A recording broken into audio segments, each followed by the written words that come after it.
5 ESPN Baton Rouge and 1130 The Tiger. Alongside Jacob Hester, here's Charles Hanagriff.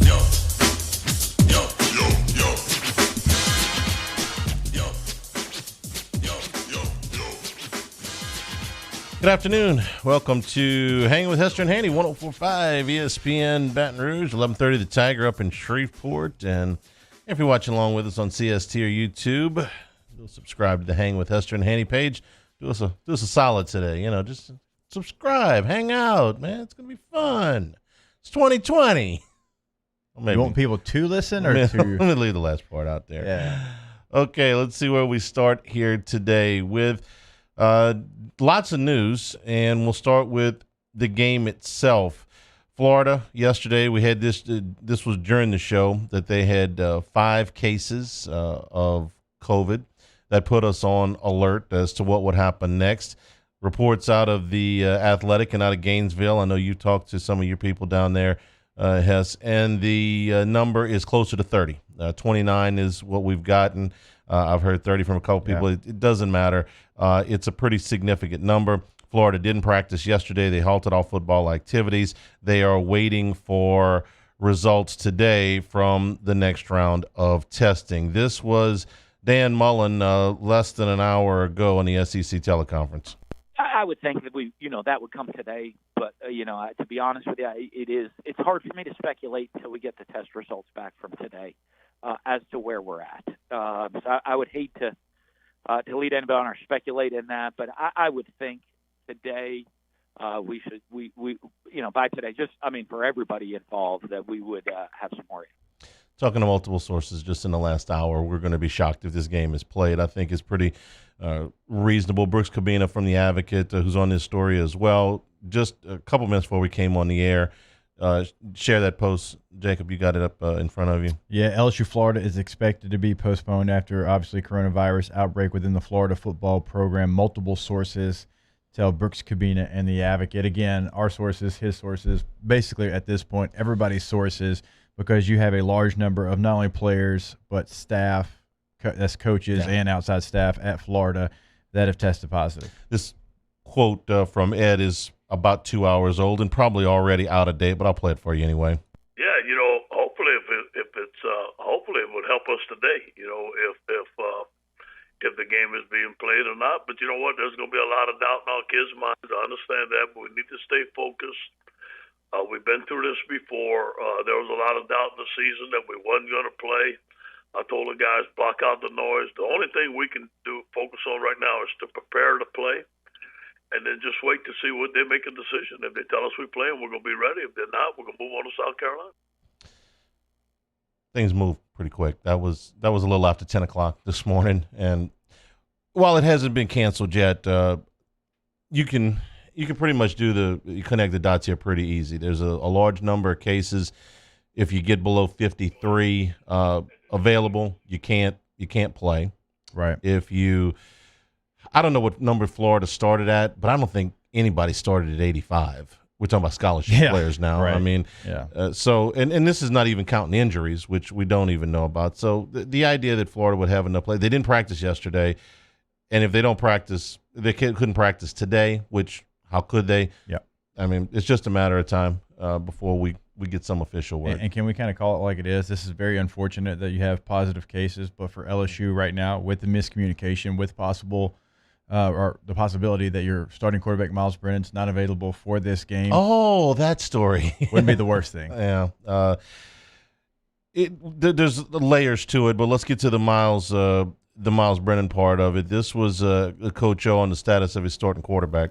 He's doubtful. I think that maybe Friday he'll come around, but he didn't practice yesterday. He's not going to practice today. I haven't talked to Jack yet, but I know he's not practicing today. I think he's going to practice towards the end of the week. We had started to hear rumblings of this yesterday that he was in some pain and being held out of practice. But are you a little bit surprised that Coach O was so forthcoming when there was Ed knew 2 hours ago, knew yesterday. There's a pretty good chance this game's not going to be played. He didn't have to tell nobody. Yeah. No, you didn't have to tell anybody. That way you kind of keep it under wraps, and Myles gets that treatment. I guess maybe because the game wasn't being played, he felt like he could put it out there. You always try to hide any kind of injury, but especially when it's your starting quarterback. But, who knows? There could be a tactic. Maybe he's thinking, hey, I'm going to tell it. So one of those freshmen knows they have to step up. And it was the two freshmen that have been in practice this week, getting the reps that Brennan's been unavailable for. Yeah, Max and TJ are getting 50-50 reps. They're very similar in a lot of ways. I say, Max is probably more of a runner a little bit. TJ has a strong arm, has had a excellent camp. I really think that both of them are phenomenal young players. It's hard to distinguish the difference between both of them. They're so good. So, to sum up here, you have a game that's not likely to be played, a quarterback that would have likely been out had they played the game, two freshmen that are still neck and neck. Orgeron's done a wonderful job with his diplomacy in that department. One of them would have had to start, but I wouldn't have been shocked if both of them would have played. Right. Nobody's red shirts or eligibilities on the line. You don't even have to navigate that maze with it. So there's a few things going on with this deal. So then the upside is if you don't play Florida this weekend, which looks almost a certainty at this point, then you don't have to go in there without your starting quarterback, and you don't have to go and face a quarterback like Kyle Trask, assuming he's not one of the guys that would have tested, with your defense in shambles. The bad news, or maybe this is good news, you tell me, is that you have another week and a half to work on your defense. Now, I say potentially bad news because ordinarily, you guys all say, you have a bad game like that, yep. First thing you want to do is you want to get out there and play again, man. Get that taste out of your mouth. So now this is gonna linger for another week and a half. But on the positive side, that gives you another 10 days or so to get yourself right. I think it needs to linger. It needs to sit in your belly because you've been embarrassed. You've been embarrassed 2 of the last 3 times you've gone out there on a football field, right? And most times you say, I want to get back out there because we're a play away. We fought like hell. We were a play away. I want to get this taste out of my mouth. LSU's not a play away. There are multiple plays. Well, they were a play away at Missouri, right? But they're not a play away from Florida. Yeah, but even I know what you're saying. But even a play away. Okay, well, you still we can go back and say, well, you're +3. That game could have been a lot worse, right? So you got fortunate in that. I'm saying there's so many things that you have to work on right now, communication wise, that this could be something where you have to use it at your advantage. You've got to be extremely ready the next time you go out there because you're going to be tested. And when you're struggling to get guys in the right spot, you need that extra time. And you should say, well, you had 6 weeks of camp. You did, but whatever it was, it didn't work. Okay, so if you want to simplify everything, if you want to change everything, what do NFL teams do during a bye week? Remember the Falcons last year? They had the bye week, came out, looked like a different team. Yeah. You can do that. You can do that in a bye week. I'm not sending these players home. I can promise you that. It ain't one of those deals, hey, you get Thursday practice, go home, I'll see you on Monday. No, you're here. You're in the building.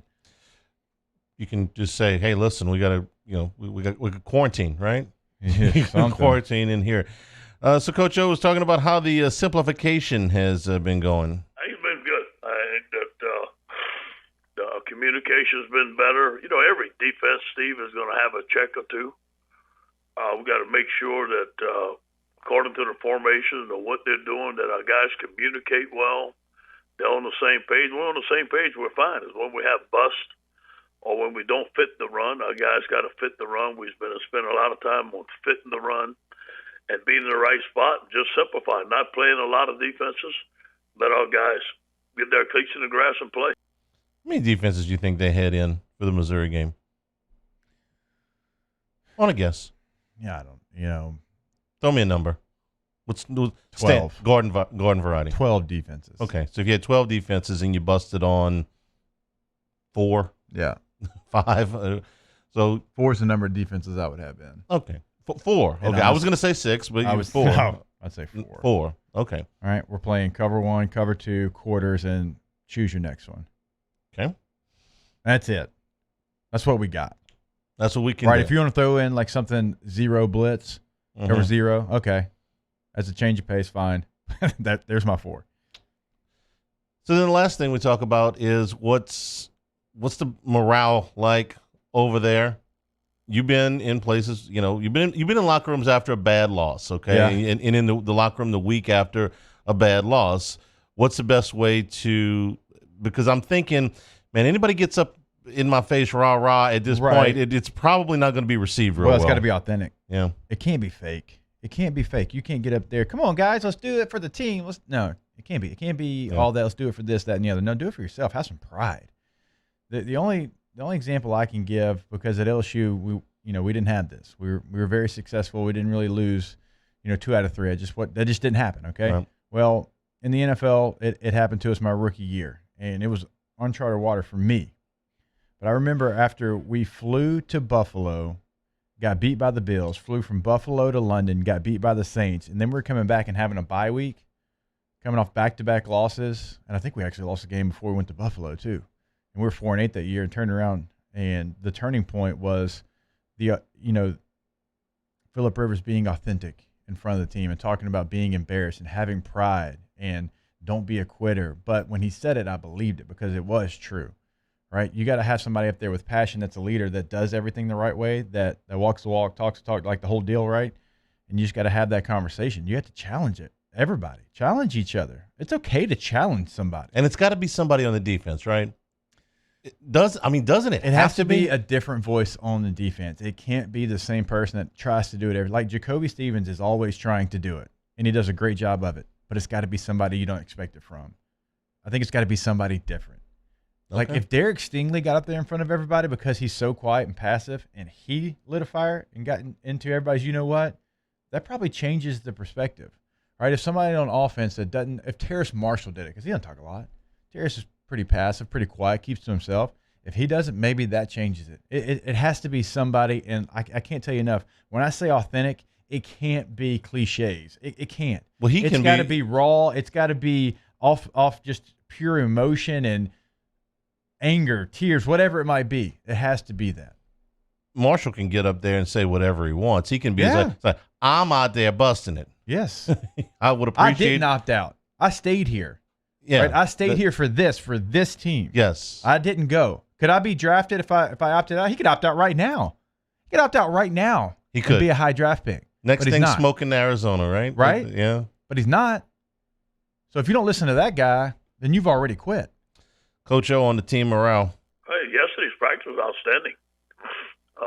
These guys, this Florida week, Florida don't like us. We don't like them. It's just been a rivalry game. I found out about that rivalry game when I came here at LSU. So these guys are excited to go play in the Swamp. We've been there before. We've been in this position before after we lost to Troy. We went to the Swamp and won a big game. So these guys are focusing on going to play Florida. They'll have to probably get up for South Carolina, which is not a rivalry at all. It's just two teams in the Southeastern Conference. But they're going to have to get up. They're going to have to get up for that. We're brought to you by Richards Honda, home of the warm and fuzzy feeling. Billy Embody with us at the bottom of the hour. Hunt Palmer with us later on the show. Bill Bender from the Sporting News. Dr. Stephen Etheridge will be with us. What could we possibly ask Dr. Etheridge this week? I don't know. Guy's been a godsend for us as far as following protocols. I'd be happy when we turn the calendar to 2021 and never hear the word protocol again. I can't wait to ask him about tightrope procedure and a sprained ankle again. Yeah, that'll be a fun day. We'll take a break. Hanging with Hester and Hanny, 104.5 ESPN Baton Rouge. Hanging with Hester and Hanny.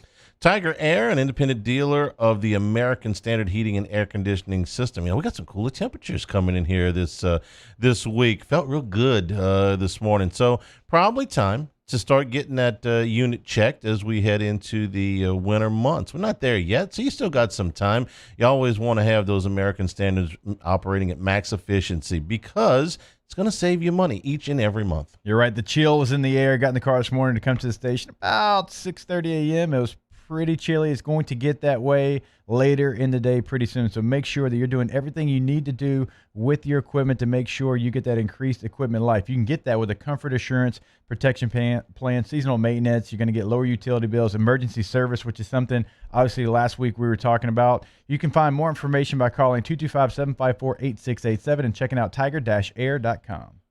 Off the Bench, Hanging with Hester and Hanny, after further review and more, are all live daily on the 104.5 ESPN Baton Rouge YouTube channel. Subscribe now to interact with us inside the live chat driven by Bayou Ford.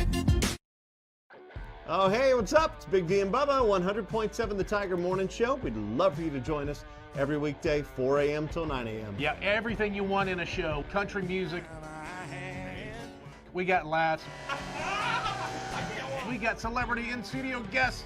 We just need you. Join us every weekday morning, 4 a.m. to 9 a.m., right where it all started. That's right. Louisiana's country station, 100.7 The Tiger. Choose your fighter. Dax. With antioxidant vitamin C.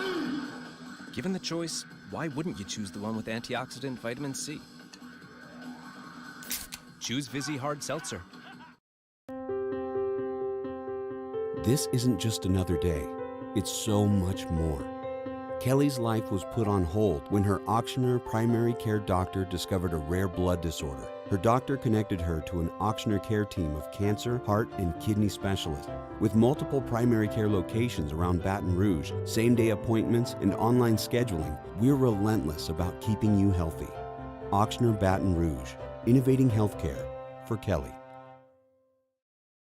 Gulf Coast Bank and Trust is a local bank with a straightforward philosophy. It's about doing the right thing for our customers. Participating in our community with annual local fundraisers. Offering individual attention in a modern banking atmosphere with a trusted local company. Gulf Coast Bank invested in technology with a local touch, giving our customers the power to bank anywhere, anytime. We're building relationships through personal service as the bank that cares about you. Gulf Coast Bank and Trust, the bank that cares about you. Are you a licensed contractor? There's lots of good contractors in Louisiana doing work the right way, but unfortunately, too many unlicensed contractors are working outside the licensing requirements. Working as a contractor in Louisiana requires a license for the company doing the work. The Louisiana State Licensing Board for Contractors wants to help you get licensed to allow you to conduct work legally. It's not difficult to get the license. We can help you. Go to lacontractor.org for more information. Licensed contractors, it's the law. Gulf Coast Office Products is a nationally recognized Savin office equipment dealer based right here in Louisiana. Over 100 employees strong, Gulf Coast has the boots on the ground to support all vertical markets from education, engineering, legal, and finance. With the latest in office technology from desktop to production segment units, Gulf Coast and Savin have the perfect fit for you. Call 225-756-2644. That's 756-2644 for Gulf Coast Office Products.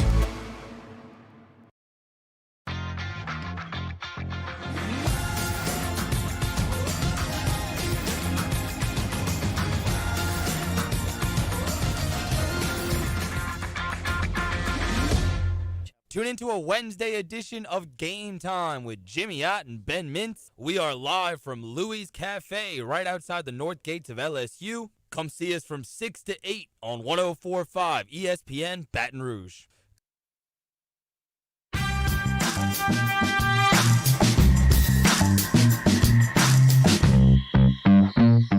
Hangin with Hester and Hanny on 104.5 ESPN Baton Rouge and 1130 The Tiger.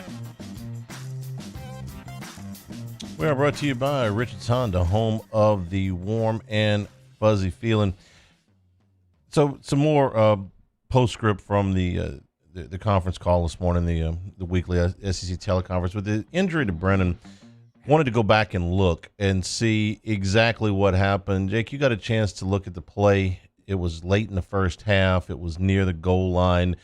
And you got a good look at what you think happened to him. Yeah, after he got hit, you could tell he was kind of, when you're wincing and you're trying to stretch it out and you just can't get it done, right? And the grimace on his face. And so it's definitely something hard to tell. It looked like something, oblique maybe. Is just best guess that I've got right now just by watching the tape. And, adrenaline when you're in a game, obviously, you can get through anything. Right. Because I didn't notice him favoring anything or limited in any way in the second half. Did I miss something? No, I mean, just like I said, the camera follows him and it kind of goes to the sidelines and you can kind of see that he's trying to work through something again. That once that adrenaline worked off, I'm sure he got extremely tight.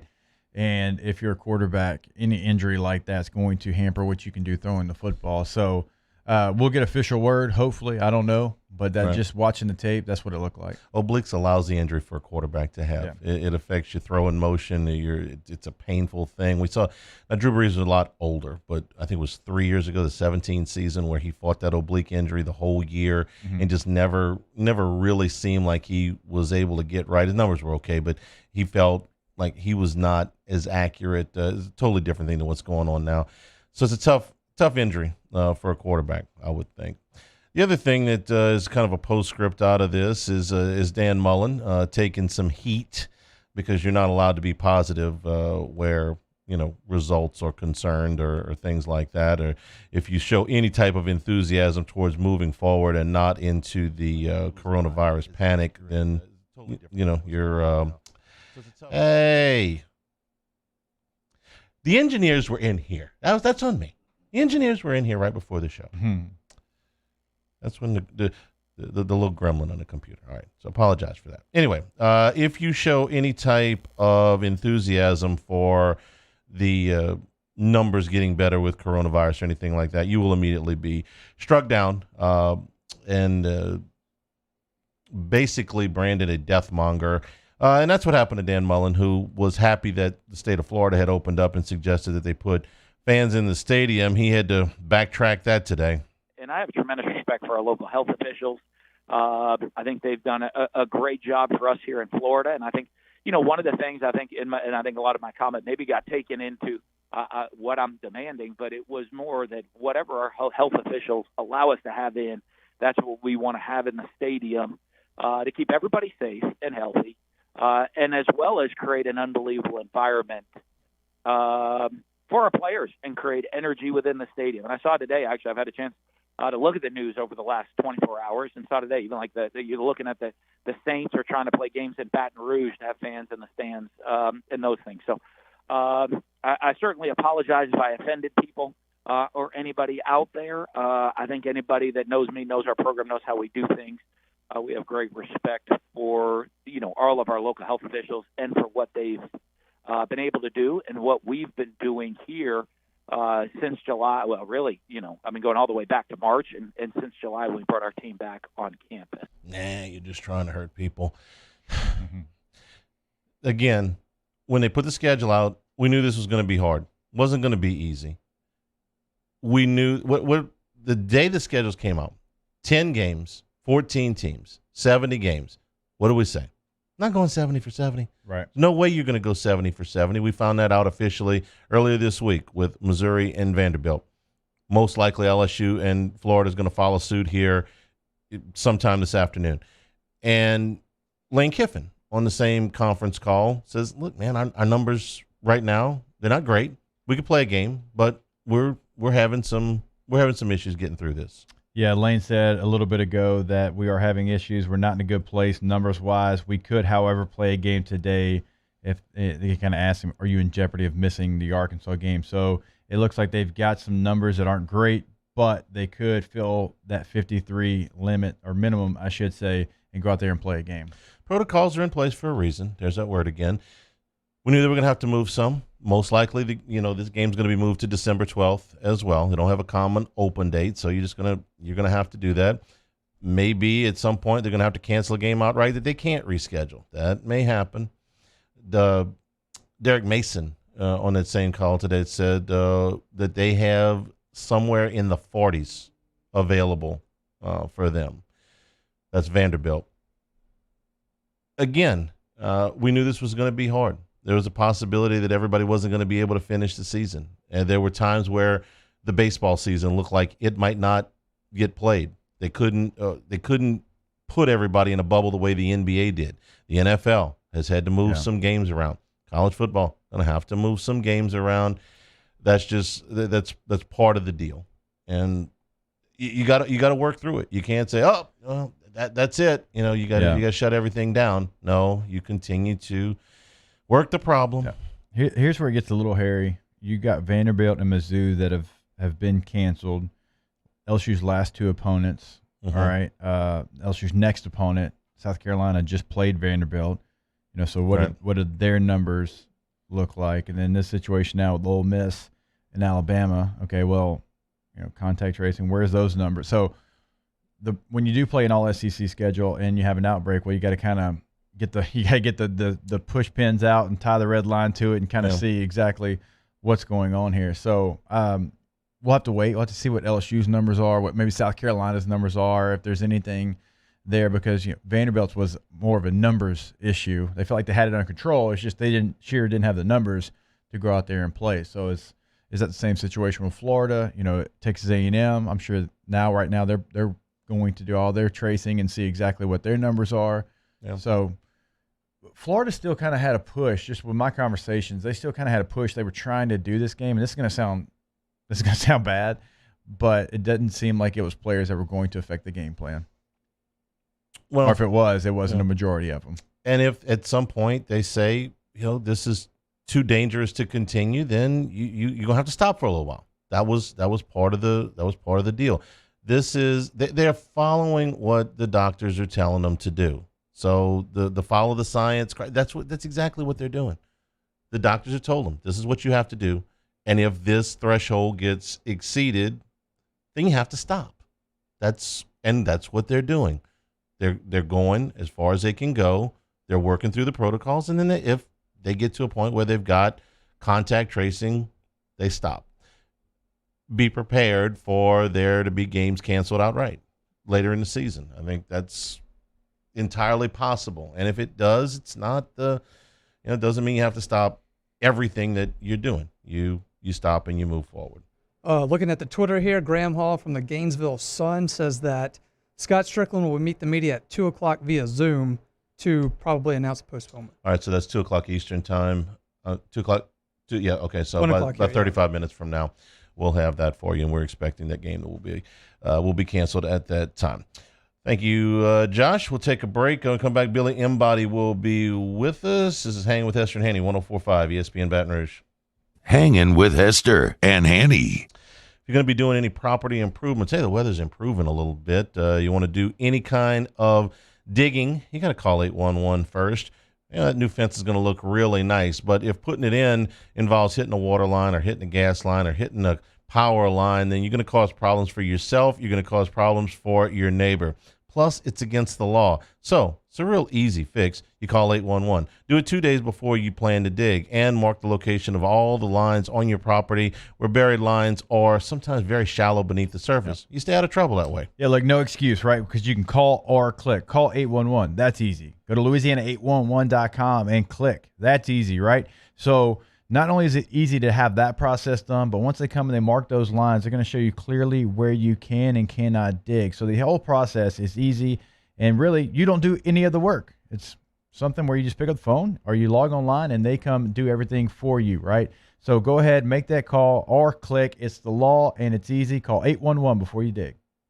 Our listeners fire off their opinions on the jimsfirearms.net hotline at 499-1045. Keep listening for your next chance to shoot us your thoughts with the jimsfirearms.net hotline on 104.5 ESPN Baton Rouge.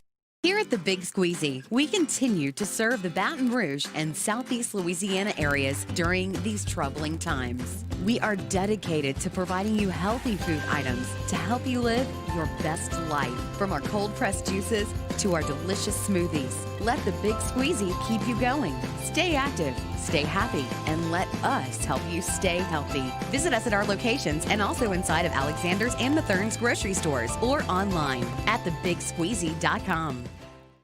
At Corval Toyota in Opelousas, you can get into a RAV4 for $3,000 off MSRP. That's right, $3,000 off MSRP. And we have plenty in stock. So come on down to Happy Town. That's Corval Toyota in Opelousas, Happy Town, USA.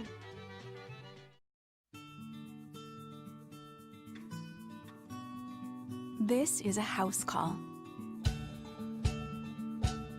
This is a follow-up appointment. This is a diabetes checkup.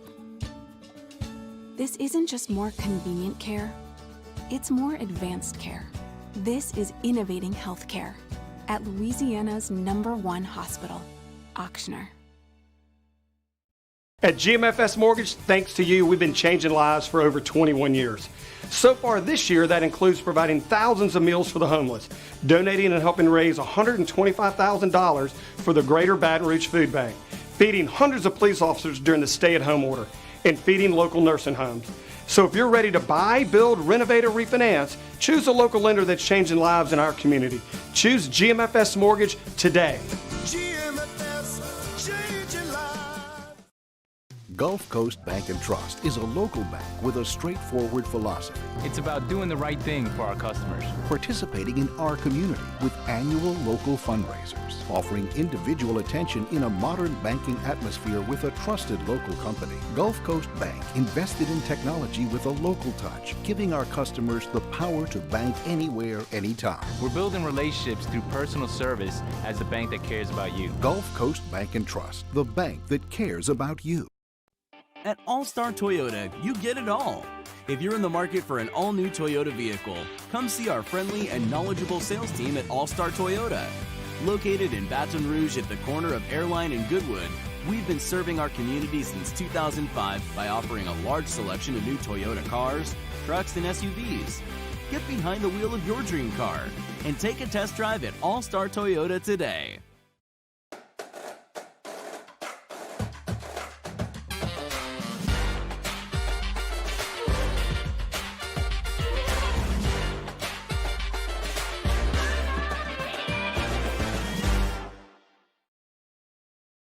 Coming up on Thursdays Off the Bench, LSU Executive Chef Michael Johnson answers your Munchies questions. UL head coach Billy Napier recaps their game versus Coastal Carolina. Chad Durbin talks MLB playoffs. Off the Bench, 104.5 ESPN.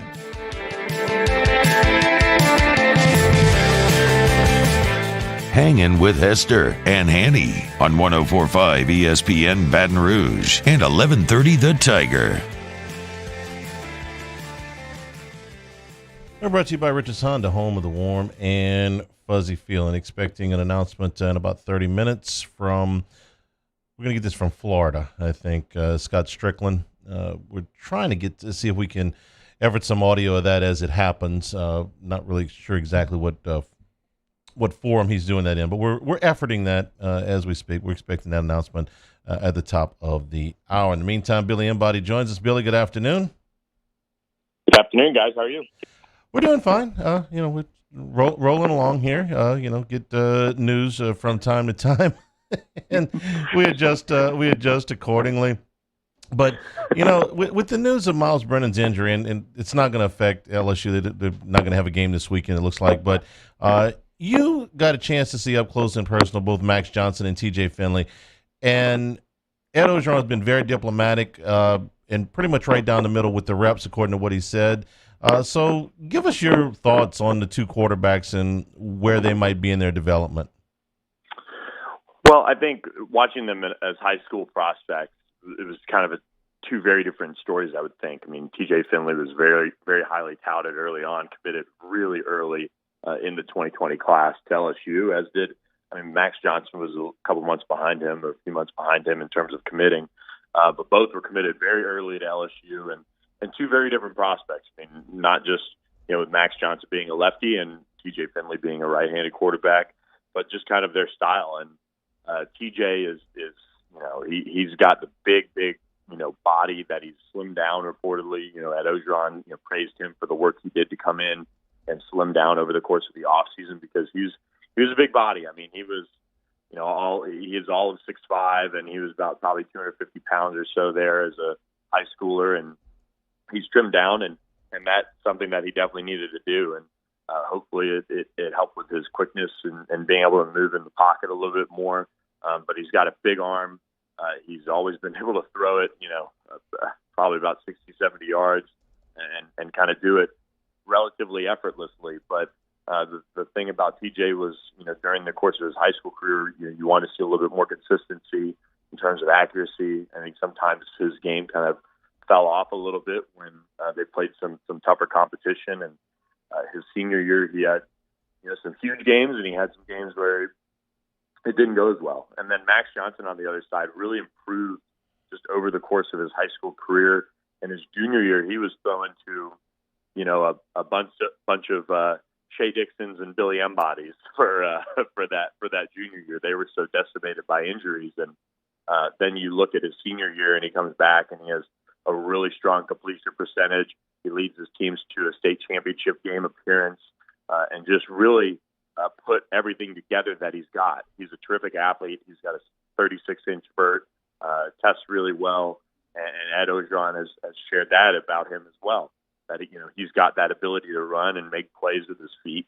So they're pretty different guys in terms of what they'll bring to the table whenever we do see them suit up on the field for LSU. But obviously, with the news coming down that this game is going to be postponed, it's not going to be this weekend at least.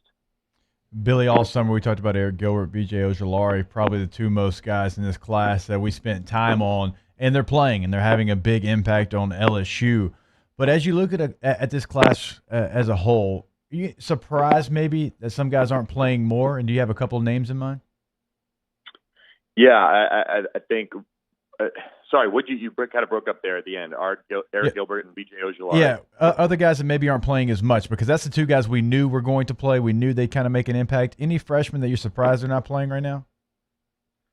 I think with some of the offensive linemen, like Marlon Martinez, I thought he would get the start at left guard after he played against Vanderbilt. That was one that surprised me that they went with Charles Turner, although Charles has really developed over the course of the past really year and a half, packing on all that weight.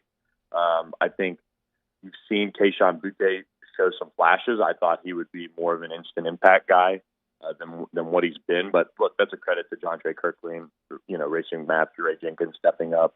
I would think Eric Taylor, with where they're at on the defensive line, is somebody that they probably want to see more out of. He's got such a big frame, and he's really tough to move off the ball. So he was one. And then finally, I would say Dwight Mcluthron, the other corner in that class with Eli Ricks. That was one that I think after they got torched by Mississippi State, corner's a position I think you can kind of roll out there and just kind of see what you've got. And I thought they would probably try that with just about everybody after that game. But so I'm a little surprised we haven't seen him at least get a shot to show what he could do. All right, Billy, let's take a look at this class. We want to have you on today because right now LSU's out to a 1-2 start. Obviously 15-0 last year. You get a big-time recruiting class. This year still sits in the top 5 recruiting class. But when you're trying to recruit and you're not having success on the field, do you think that could hurt this class coming in, or could freshmen see that as a potentially quicker way to get on the field? Yeah, there's two ways to look at it, right? I mean, that's kind of always the thing about it is and I actually talked with Matthew Langlaw, who just picked up an LSU offer last week. He's out of New Roads, and he's really put together a terrific senior year. So he picks up an LSU offer, and one of the messages has been you can come in and probably make an early impact in the secondary because of the way the safety position is kind of at where it's at right now. And that's been LSU's message. And you look at the offensive line, they've got one commit on the offensive line, and Garrett Dellinger, who's having a really strong senior year, but they need more. And I think you look at where the class is without other offensive linemen committed, and it's a huge concern because you don't know what the 2019 class is going to look like. I mean, Thomas Perry was banged up last year. Cardell Thomas was banged up last year. Anthony Bradford needs to cut down on his weight as well. And I mean, that whole class is really a big question mark for the most part. And so they need to get offensive linemen in there and build more depth. So that's a position where you can sell opportunity, you can sell playing time, and say, here's where we're at on our depth chart. We need guys who can make an impact right away. On the flip side of it, I think the first 3 games you've seen, I mean, the offense has been moving the ball, but there are still, concerns, I would think. But defensively, Bo Pelini has a lot to fix and a lot to, get right on a defense that should be much better than it is. And so I think on the defensive side of the ball, it's concerning. I don't think they're necessarily going to have too many issues recruiting on the offensive side of the ball, but defensively, I mean, it's people are watching. And I mean, you look at, Mason Smith and Corey Foreman and Sage Ryan and some of these other elite defensive prospects, and, they're going to have to really pitch early playing time and and the ability to change the way this defense is playing because of them, rather than the system and I think consistency for the most part that Dave Aranda had built. Billy and Buddies, I guess, Billy, before we let you go, Will Wade had his pre-practice, I guess, kind of a de facto media day yesterday, mentioned that they'd like to pick up player signees in the early period. Just kind of an overview of who LSU might be zeroing in on as we head toward the early signing period. Yeah, I think one name that has come on here as of late is Bryce McGowens, who just decommitted from Florida State, a really talented, probably maybe a little bit of a wing. And they've already got Brandon Murray committed out of IMG, who's a really talented prospect. But McGowens is a 5-star, 6'5", 175, and everybody in the country seems to be circling him now that he's decommitted. I mean, he's had Kansas, Kentucky, LSU, Oregon, Georgia, you name it. He's had those schools reach out to him since he's decommitted from Florida State. Will Wade had a virtual visit with him this week, and so they're turning up the heat there. I think that's one name to watch for sure. A lot of guys made decisions as of late. You saw 5-star point guard J.D. Davison go to Alabama. You saw 5-star Jabari Smith end up going to Auburn, an LSU legacy. So they've got some other guys that I'm sure they're in on early, but I would imagine most of the guys that they've got committed already are going to end up signing in that early signing period, and it'll be a good little haul for them in that early signing period. Did you say McGowens is 6'5", 175? Yeah, but getting some gumbo, man. Yeah, they need to get him with Greg Golden if they do get him, because he's got to put on some weight. I mean, that's the good thing about basketball players, though, man, is I would rather them look like that and you get them into a college weight program and you build them up and, they leave, whether it's 2 years out or if you're one and done or whatever, but they just have a tendency to be able to put on weight once they get into these college nutrition programs. Billy and Buddy, we appreciate your time. Go 247. Thanks a lot, and we will talk with you soon. Sounds good, guys. Have a good one. All right. Again, top of the hour, Scott Strickland, Florida Athletic Director, will have that for you live with the official announcement that Florida and LSU will not be playing this weekend. So the details coming up at 1 o'clock. This is Hanging with Hester and Hanny, 104.5 ESPN Baton Rouge. Hanging with Hester and Hanny.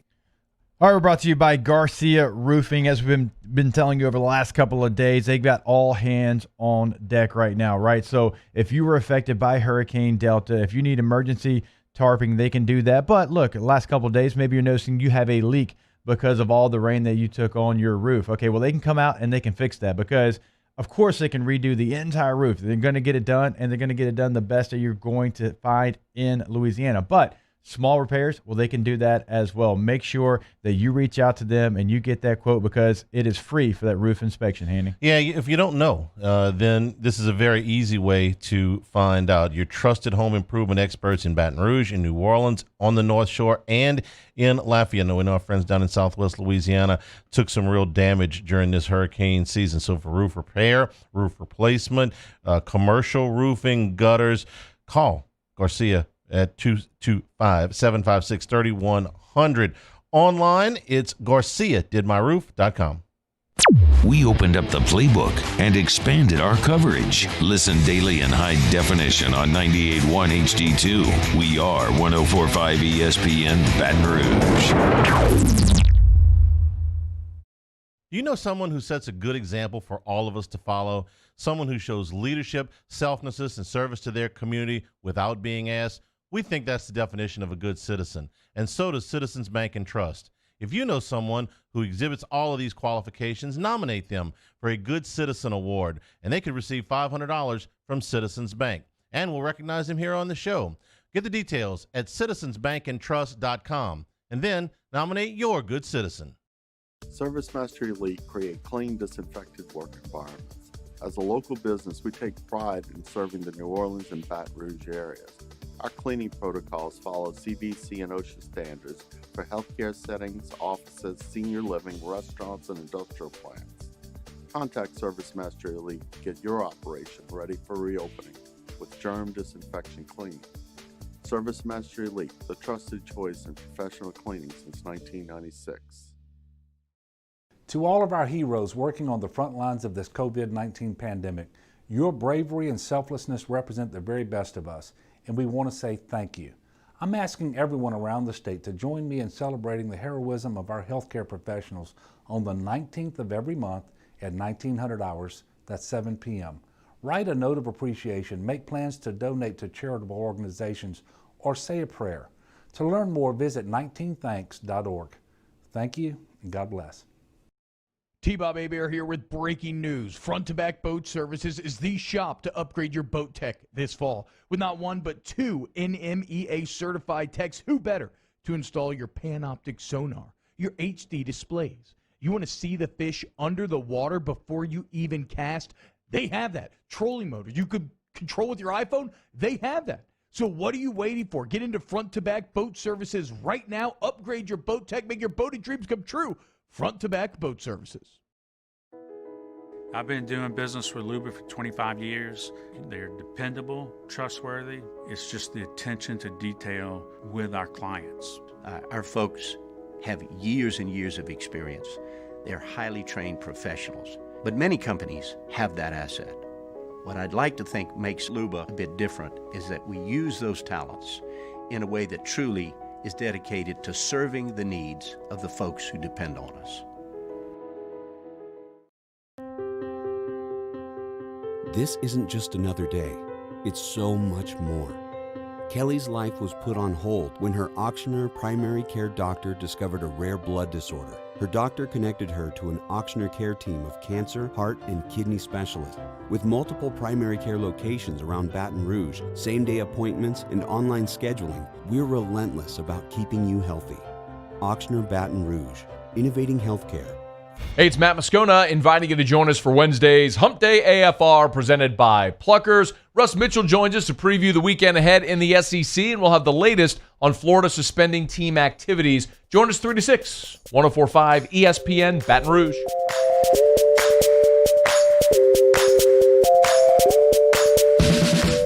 Hangin with Hester and Hanny on 104.5 ESPN Baton Rouge and 1130 The Tiger. Athletic Director Scott Strickland from Florida will address the media in 13 minutes, and we'll have that for you. He will be announcing that LSU in Florida will be postponed. We are anticipating that the makeup date will be December the 12th, which was the date that was put in for makeup games, and we're just at the beginning part of the makeup games because it'll be Vanderbilt in Missouri. It's already been moved. And you gotta wonder there'll be other games. So you just adjust as you go. So put on your Coach O hat here, Jacob. He didn't wear a hat though. Okay, put on your your Coach O shoes then, and you just got beat by a team that should not have beaten you. You just gave up all. You know the scenario. Now you're sitting here on Wednesday. Your quarterback's out. All of a sudden, you don't have a game this week, and you get to prepare for your next opponent for a longer period of time. What do you do? How do you adjust your schedule? What's the you suggested earlier, I'm going more, not less. No, you're not going home. You're not going off as a bye week. Okay, but you got your 20 hours, right? I mean, you can't – your 20 hours adjust. But you use them like you normally would. I'm saying you keep it That's normal. why I'm asking. Yeah, you say you normally would, but normally you get into game preps at the end of this week. So what are you using that for now? You stop right now. Okay. You stop right now with all of like the Florida, like that's gone. Right. All right. So you've got a Wednesday, Thursday, Friday situation where you can practice. Saturday maybe you can watch film because typically, obviously, you would have the game. Okay. So I don't even know. I would Wednesday, maybe early Thursday, I would work on us. I would work on what we need to work on. And then Friday, I start to implement a little South Carolina. Saturday, let the coaches watch this tape. Now, they've already got their South Carolina game plan together. They've already got personnel and what they think they can do. But I start working on us on Wednesday and Thursday because us needs to be worked on. All the things that we've talked about. You want to simplify everything? This is the perfect opportunity to do so. If you've got to get a freshman quarterback ready, okay, well, you've got some time. You have some extra time. Get him ready. I wouldn't even necessarily make it about South Carolina because right now it's not about the other team. It's not. Mississippi State's been garbage on offense since they played you. Missouri was garbage before they played you. We know LSU's got Sunday players. That tells me it's us. We have to work on us and do things to help us get better. So I would take these 2 days and I would use it as a big advantage. I wouldn't even necessarily worry today maybe about tackling and hitting and thumping and all that. Now that needs to come because they've been tackling very poorly. But I would make today about making adjustments. Maybe tomorrow's your thumping day. And I would continue Friday, kind of, I guess, a hybrid of South Carolina and working on what we need to fix. Because ordinarily you would be tapering down starting tomorrow and certainly on Friday. You now have the opportunity to thump, to use your word, and you would thump. I would use this opportunity, and you hate to say it's an advantage, but where LSU sits right now, it is. You were going to miss Myles Brennan, and you need to work on everything. Okay, so use it to your advantage. Whatever the rules are, the 20 hours, I'd use every single one of them. I'd go up to the last second. And even Saturday, I would say, hey, Saturday, guys, you make one of those optional things so it doesn't count towards the 20 hours. Say, hey, optional film, if you want to come in and get better on Saturday, that'd be great. Come in and get better. They've got the walkthrough room defensively, right? That's something they put in the new football operations building, okay? Hey, Jacoby Stevens, you know how to run that? Yes, coach. All right, Saturday, y'all meet Jacoby up here. Go through every formation and all the 4 defenses we're running, go through every formation and how do we handle these? Why not? That doesn't count against your 20 hours. Trust me. Doesn't do it. Nothing saying you can't be up there as a team by yourself. You need all of that work. And for Florida, a lot of the same stuff. I called yesterday and said, LSU's like Florida Light. There's a lot of similarities in the two teams in that they have good play at the quarterback position. Florida's gotten better play at the quarterback position, but LSU's gotten good play at the quarterback position. Florida's offense has hummed along, mostly unbalanced. That's a lot like LSU. They have scored, they've scored more points. They've been a little bit more impressive, but it's got a lot of the same similarities. And on defense, they've had a lot of buzz. They haven't tackled well.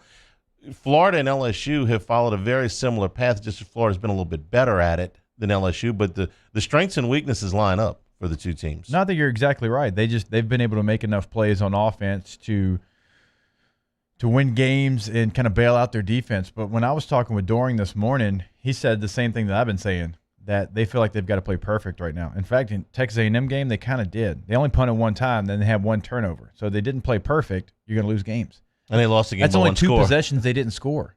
Only 2 possessions where they didn't score, and they played a really good game, but it wasn't enough.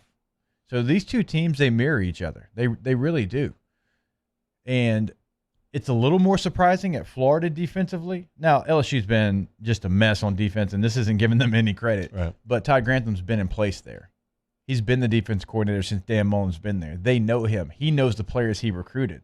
You can't use the excuse, really, of not having an offseason, not knowing each other, not knowing the defense. This is his defense that's been there for 3 years. Keep your notes for this week. So when we get to December the 12th, assuming we're all, still here doing this, that how much different the teams will be in December, because they're going to be different.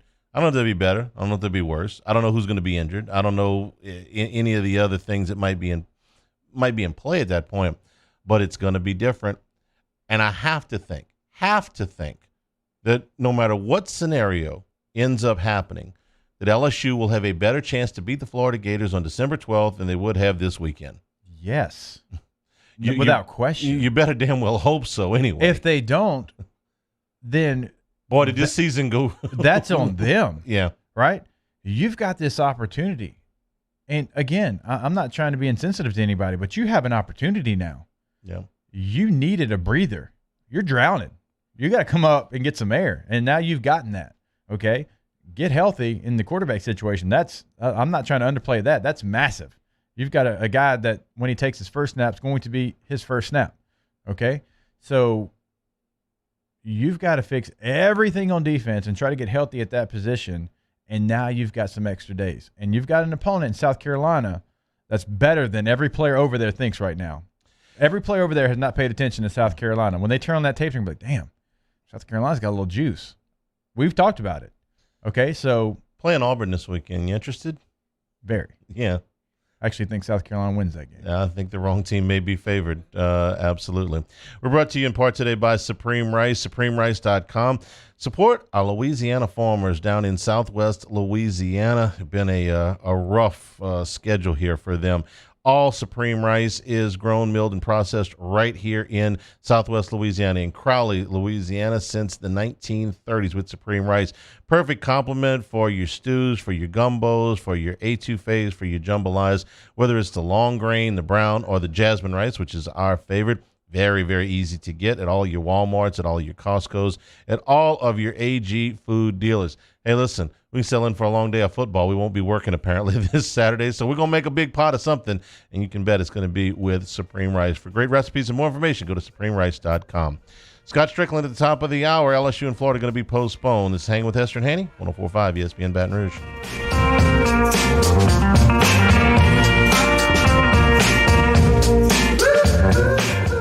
Hangin with Hester and Hanny.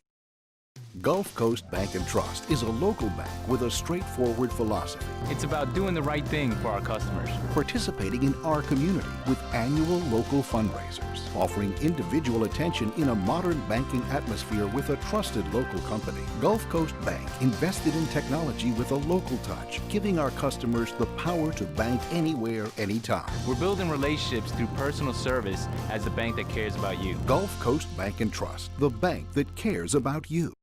Are you a licensed contractor? There's lots of good contractors in Louisiana doing work the right way, but unfortunately, too many unlicensed contractors are working outside the licensing requirements. Working as a contractor in Louisiana requires a license for the company doing the work.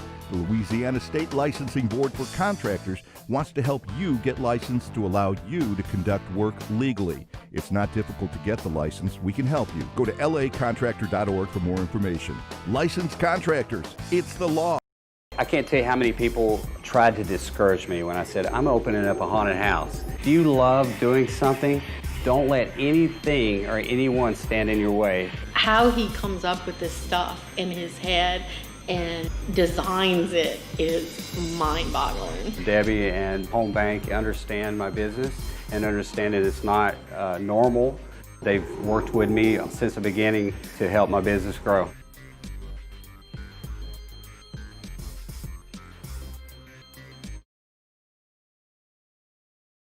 Gulf Coast Office Products is a nationally recognized Savin office equipment dealer based right here in Louisiana. Over 100 employees strong, Gulf Coast has the boots on the ground to support all vertical markets, from education, engineering, legal, and finance. With the latest in office technology, from desktop to production segment units, Gulf Coast and Savin have the perfect fit for you. Call 225-756-2644.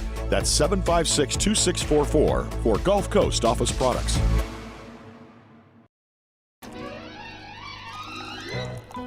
Le posso offrire un caffè? Andiamo insieme da me, non c'è. Call Mr. Electric today for electrical repairs, upgrades, and installations. At All-Star Toyota, you get it all. If you're in the market for an all-new Toyota vehicle, come see our friendly and knowledgeable sales team at All-Star Toyota. Located in Baton Rouge at the corner of Airline and Goodwood, we've been serving our community since 2005 by offering a large selection of new Toyota cars, trucks, and SUVs. Get behind the wheel of your dream car and take a test drive at All-Star Toyota today.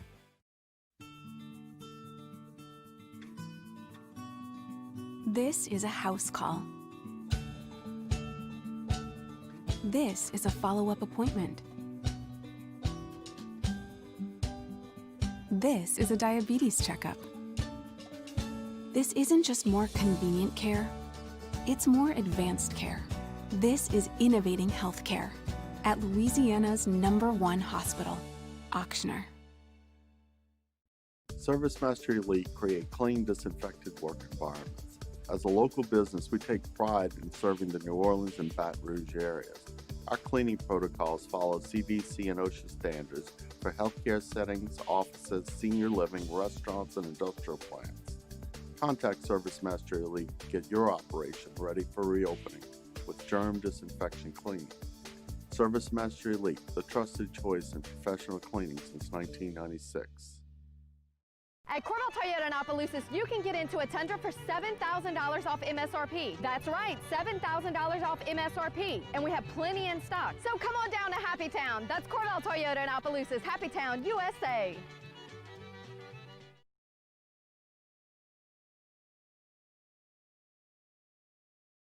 Hand Injury Lawyers.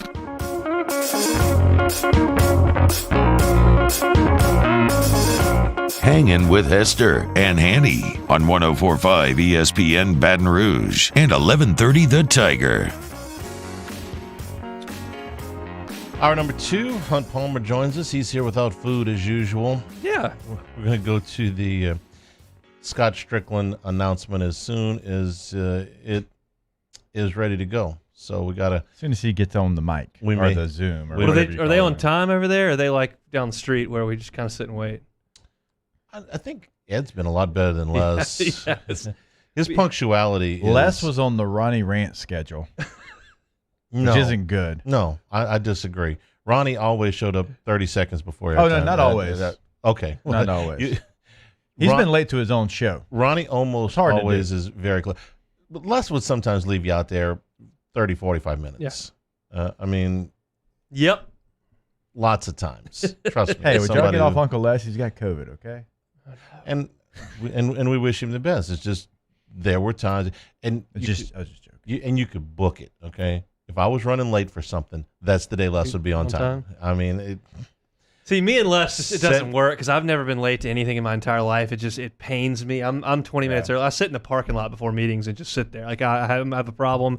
I get to flights. It's not a problem. No, that's I get fantastic. to flights an hour and a half early. So me and Les, it just didn't work. I mean, I'm sitting there 45 minutes. I'm glad it adhere to your schedule now. I think he has been a lot better about that. All right, while we got a minute here, while we're waiting on Scott Strickland to go up, you have thoughts about... Oh, there he is. Let's go. Everyone good? All right.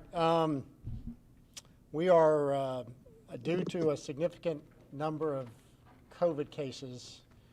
We are unfortunately announcing a postponement of the Florida LSU game that was scheduled for Saturday, and have worked with Scott Woodward, the athletic director at LSU, along with the SEC office, Charlie Hussey, Mark Womack, and of course Commissioner Sankey, to tentatively have rescheduled that game for December 12th, which, as you know, was a date put in the league schedule for circumstances like this, because we anticipated there might be issues as we went through the season. Just to give you guys some details, among our scholarship players, we have 18 current positives. We have another 3 walk-ons who are positive, so a total of 21 current team members. And when you add in those who are quarantined through contact tracing as a result of those positives, in addition to a handful of players who are on a non-COVID injury list, it gives the Gators less than 50 scholarship players available currently. So certainly understand the importance of trying to have a team prepared and available if possible during this odd season that we're all in. Certainly that was our intention, but we've reached a point where we don't think it's appropriate that we try to play the game this weekend. I think it's important to always point out, because I asked this question, that I get calls from ever since we've been through all this the last several months. Anytime a trainer tells me we have an athlete or someone on our staff who has tested positive, the first question is, how are they feeling?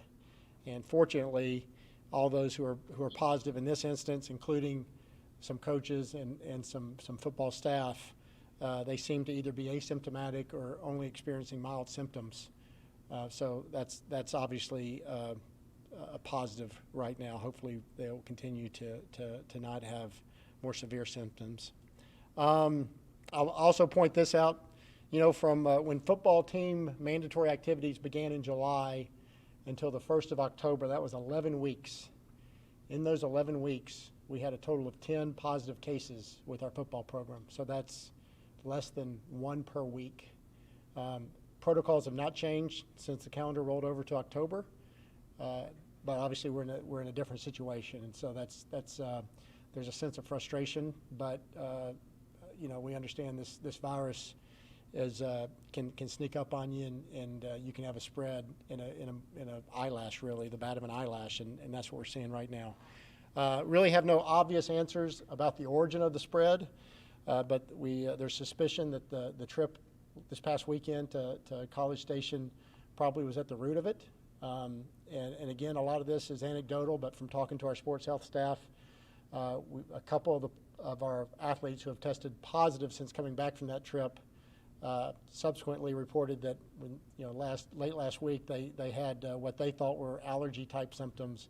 One of them was congested, one had a headache, and they did not report those symptoms as we have an expectation they do so, because they didn't think it was anything other than just seasonal type cold that we experience through allergies or whatever.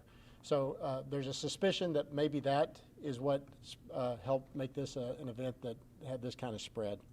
Also, I want to just point out again that we're so fortunate to have the great help from UF Health. This is a state of 21 million people, and the best hospital in the state of Florida is about a mile from where I'm standing, UF Health, and they have just been an incredible asset and resource for us. Dr. David Nelson, who's head of UF Health, Dr. Mike Lizardo, who is an infectious disease specialist who's been just invaluable, Dr. Jay Cluxton, who's one of our team doctors who works for UF Health but services our athletic program, and so many others have just, we could not have gotten through this at all without them helping us with protocols and testing and all the things that have allowed us to have, up to this point, safe competition. But obviously we've got something going on in our football program, and so we're going to pause activities indefinitely until we get a handle on that. Those athletes and staff who are not in quarantine will continue with the regular testing program, so we can kind of make sure we have a handle on this before we decide next steps. So with that, I'm going to happy to open it up and answer any questions you guys might have. Edgar, you want to lead us off? Sure. Thanks, Scott. Sorry about the issues. Did you send home the football staff till Monday? I'm seeing people reporting that. I mean, are you guys basically clearing out for a while? Yeah, we're pausing all activities indefinitely, as I just said. We don't really have a timeline on that. We're just kind of, for the time being, we're going to kind of hit pause on everything. So you mentioned UF Health's advantage many times now, including today. Does this outbreak just kind of reflect the struggle to space in college football, college athletics in general? I think it's societal, Edgar. I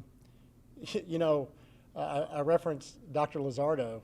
I've had numerous conversations with him, and he has repeatedly said, going back to the spring, that we're going to have a period of spikes here and there, but we're also going to have, even in times when things are seemingly settled, we're going to have many waves. And it's really important. I think what's happened here in the last few days highlights it. It's really important that everyone remains diligent, and you can't take your foot off the gas, so to speak, as far as doing all the things that we're being asked to do from social distancing or masking and good hygiene, all those kind of things. It can sneak up on you in a hurry, as I said, and the key thing is you've got to have the ability to push the brake when things start to occur, like what we're seeing right now. And that's another thing that Dr. Lizardo said, is you just got to be, you got to be willing to hit pause occasionally. And again, I go back to, the SEC schedule was set up with an event like this kind of in mind, because as much as we want to give our kids the opportunity to compete, we understand this isn't a normal year, and we're going to have to have the ability to adapt to unusual circumstances such as this. Thank you, Scott. Good luck. Thank you. Mark Long. Yes, Scott, other than reiterating the desire for players to come forward whenever they feel any kind of a symptom, is there anything that you can see here, potential change moving forward, that would help in the protocols? Well, the travel situation, I think, is going to get a really close review. I think there's been some NFL teams that have also had issues with that very thing, and there's no secret that that's the one part of playing sports that is a little more complicated. You know, you've heard Coach Mullen talk about all the steps we've taken within our own facility to, you know, put the weight room, the weight equipment over in the indoor where they have the open air environment, and have the meeting spaces up in the stadium where again they have an open air environment. Doing a lot of things on a day-to-day basis to not put yourself in a position where you have something like this occur. It's hard to create that when you're traveling, and you know, we've got to continue to be really open to ideas of how we can make those situations a little healthier if you have a situation where you have a potential spreader involved. Pat Dooley. Yes, Scott. I mean, was this something you guys feared even going into this season, that you could have players who, I don't want to miss this game type mentality, even though maybe they had, you know, like the sniffles or congestion, and they were going to fight through it, and so you were going to end up with a situation where they were just spreading it? You know, I don't want to speculate as to what the mindset was. I really think it could be as simple as not understanding symptoms, and you know, I know people personally who have had the sniffles, and a friend of theirs was COVID positive, so they went and got tested and found out they had it, and they thought they just had, you know, something pretty common. So understanding you know, your own body and being on the lookout to be suspicious when you do have any kind of abnormality, whether it's a headache or sniffles or fatigue, whatever it may be. You know, as a college student, you have those things and it's not uncommon. But in a COVID environment, it's so important that we are hypersensitive to being diligent on that front. So I don't know that this was a situation where someone goes, I don't feel well, but I'm going to power through it. I think this is a situation where someone felt like, I got a sniffle, I need a Kleenex, now I'm ready to go play a game. And obviously, you're not going to know for a while whether next week's game is going to be played. And I don't know if there's a timetable for you guys as far as that goes.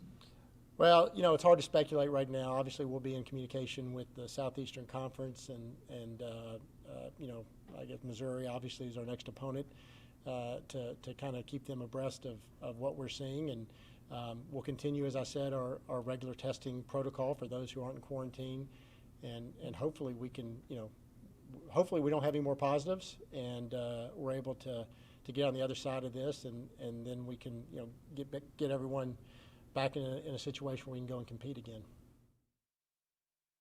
Hangin' with Hester and Hanny.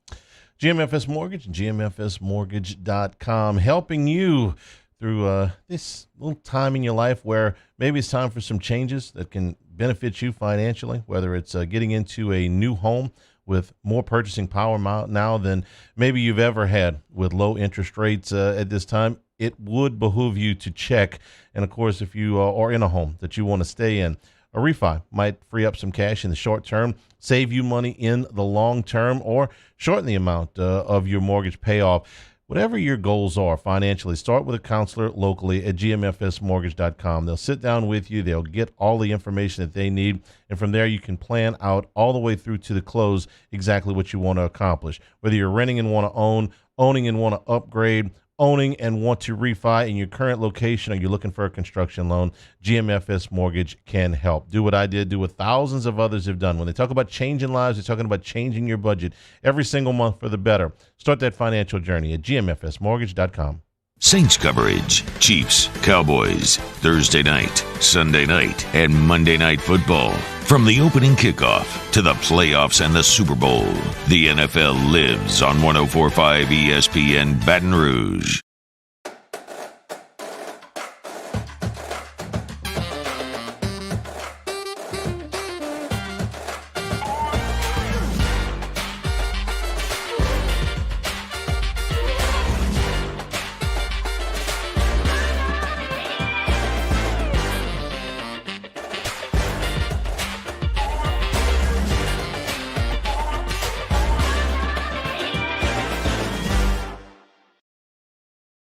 Gulf Coast Office Products is a nationally recognized Savin office equipment dealer based right here in Louisiana. Over 100 employees strong, Gulf Coast has the boots on the ground to support all vertical markets, from education, engineering, legal, and finance. With the latest in office technology, from desktop to production segment units, Gulf Coast and Savin have the perfect fit for you. Call 225-756-2644. That's 756-2644 for Gulf Coast Office Products. When morning came to Louisiana, we were hopeful, not hibernating. We were mending fences, feeding neighbors, and holding our kids. When morning came to Louisiana, we were wide awake, planting seeds for next year's crops. We were stronger, ready for what's next. And together, as we build anew, Blue Cross stands ready to support you. Gulf Coast Bank and Trust is a local bank with a straightforward philosophy. It's about doing the right thing for our customers. Participating in our community with annual local fundraisers. Offering individual attention in a modern banking atmosphere with a trusted local company. Gulf Coast Bank invested in technology with a local touch, giving our customers the power to bank anywhere, anytime. We're building relationships through personal service as the bank that cares about you. Gulf Coast Bank and Trust, the bank that cares about you.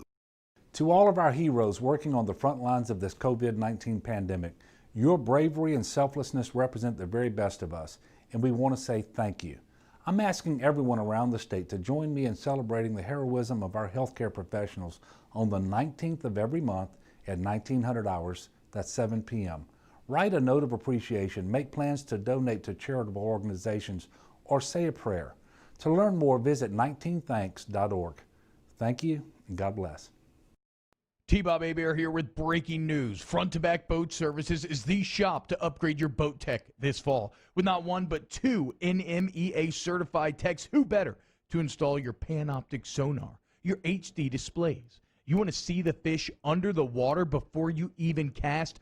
They have that. Trolling motor you could control with your iPhone? They have that. So what are you waiting for? Get into Front to Back Boat Services right now. Upgrade your boat tech. Make your boating dreams come true. Tune into a Wednesday edition of Game Time with Jimmy Ott and Ben Mintz. We are live from Louie's Cafe right outside the north gates of LSU. Come see us from 6 to 8 on 104.5 ESPN Baton Rouge.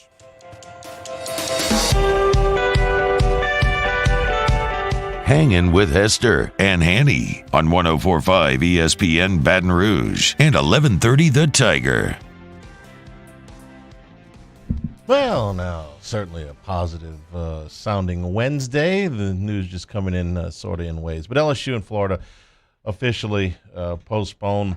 You heard Scott Strickland, 18 scholarship players for Florida, 3 walk-ons, and then enough other players affected by contact tracing that the Gators are at less than 50 scholarship, or 50 players, period. He just said players. And that matches the number that Derek Mason said that Vanderbilt had available early this morning. Lane Kiffin is concerned about the number of his players at Ole Miss that he's got, although he did say that they could play a game today, and their game is still on. So the other thing that he said that got my attention was that they feel like the origination of this thing was in their trip to Texas A&M. And I think that, when we talk with Dr. Etheridge, and he'll be with us later today, like, listen, the travel is the most cumbersome. It's the most difficult thing. We can control our environment at home. We run through all the protocols. There are few or no unknowns. But when you go on the road and you've got to go into a hotel and you've got to rent buses and you've got to have eating areas and you've got to have areas where they went to that, like a ballroom practice or whatever, you're in all of these areas that you can't control. You don't know what's been going on there before you got there, on the buses, in the rooms, in the meal rooms, even Notre Dame in their own team meal room. They said we hadn't had a meal together a couple of weeks ago. We were doing prepackaged snacks, and we have one meal together, and that's what led to our outbreak. So let me ask you this. It's going to sound crazy, but I'm going to throw it out there. How realistic would it be that teams that travel, just in the interest of getting through this, you're traveling day of the game? You're on the plane, you're on the bus, you're to the stadium, that the locker room's been sanitized. We'll feed you at the stadium. After the game, shower, get on the bus, get on the plane, come home. I know that is a tremendous disadvantage for a team to have to do all that in one day and play a football game too. But this is a strange time. So I hear what you're saying. I still think you know, even if you do that, you still have the challenges of the buses we're talking about. But fewer, right? I mean, you're probably still going to go to so in the NFL, if we traveled the same day, it was in the preseason, and we would travel, we'd still go to a hotel, we would eat, we would have a quick walkthrough at the hotel, then we'd get back, and then we'd play the game, fly home. So you still want to have that time because you feel like you're missing a day of walkthroughs and film and all that stuff, and so they would have a setup somewhere. Well, what if that setup was at the stadium? That you have to. I know this flies in the face of everything that we've come to know on pregame prep, but you're playing a game at Florida at 2:30, and let's say you fly out of here at whatever was it, an hour flight, something like that, an hour and change. So you're going to fly out of here at 10 o'clock in the morning. You're going to get there a little bit after 11. You're going straight to the stadium, do whatever it is you do the 3 hours before the game at the stadium, play the game, and come home. Vegas would have to bump the home field advantage point spread. I mean, I understand the disadvantage. That's brutal. Yeah. It's not fun. No. You're still, you're sitting, no matter how long the flight is. I mean, you got a little bit of that lag, and you're trying to do a lot of things in a hurried time. You're trying to rush everything because you're traveling the same day out. So no, I'm not a fan of that. No, nobody's a fan of it. Nobody wants to do this. I wouldn't endorse that. Let me put it that way. I wouldn't endorse it. You can do it. You can do it one time in a real pinch, for like a hurricane. But that's Tennessee did it in 05 and came in and played. It's doable. I mean, I don't know the science behind it or the physics behind it, but I don't know how much worse an hour flight from Baton Rouge to Gainesville is than when you got to do the Birmingham to Auburn drive or Columbus to Starkville drive. I mean, the difference is you don't have to go to a hotel. Yeah, that you're not exposed in a hotel. There's a reason that they put all those NBA players in the same hotels and closed it off to pretty much everybody else. If you wherever LSU, I don't even know where they stayed last week, but they had to go stay somewhere on short notice. Yeah, I mean they were there an extra day. They were there an extra day. This is where A&M or Florida feels like they got it.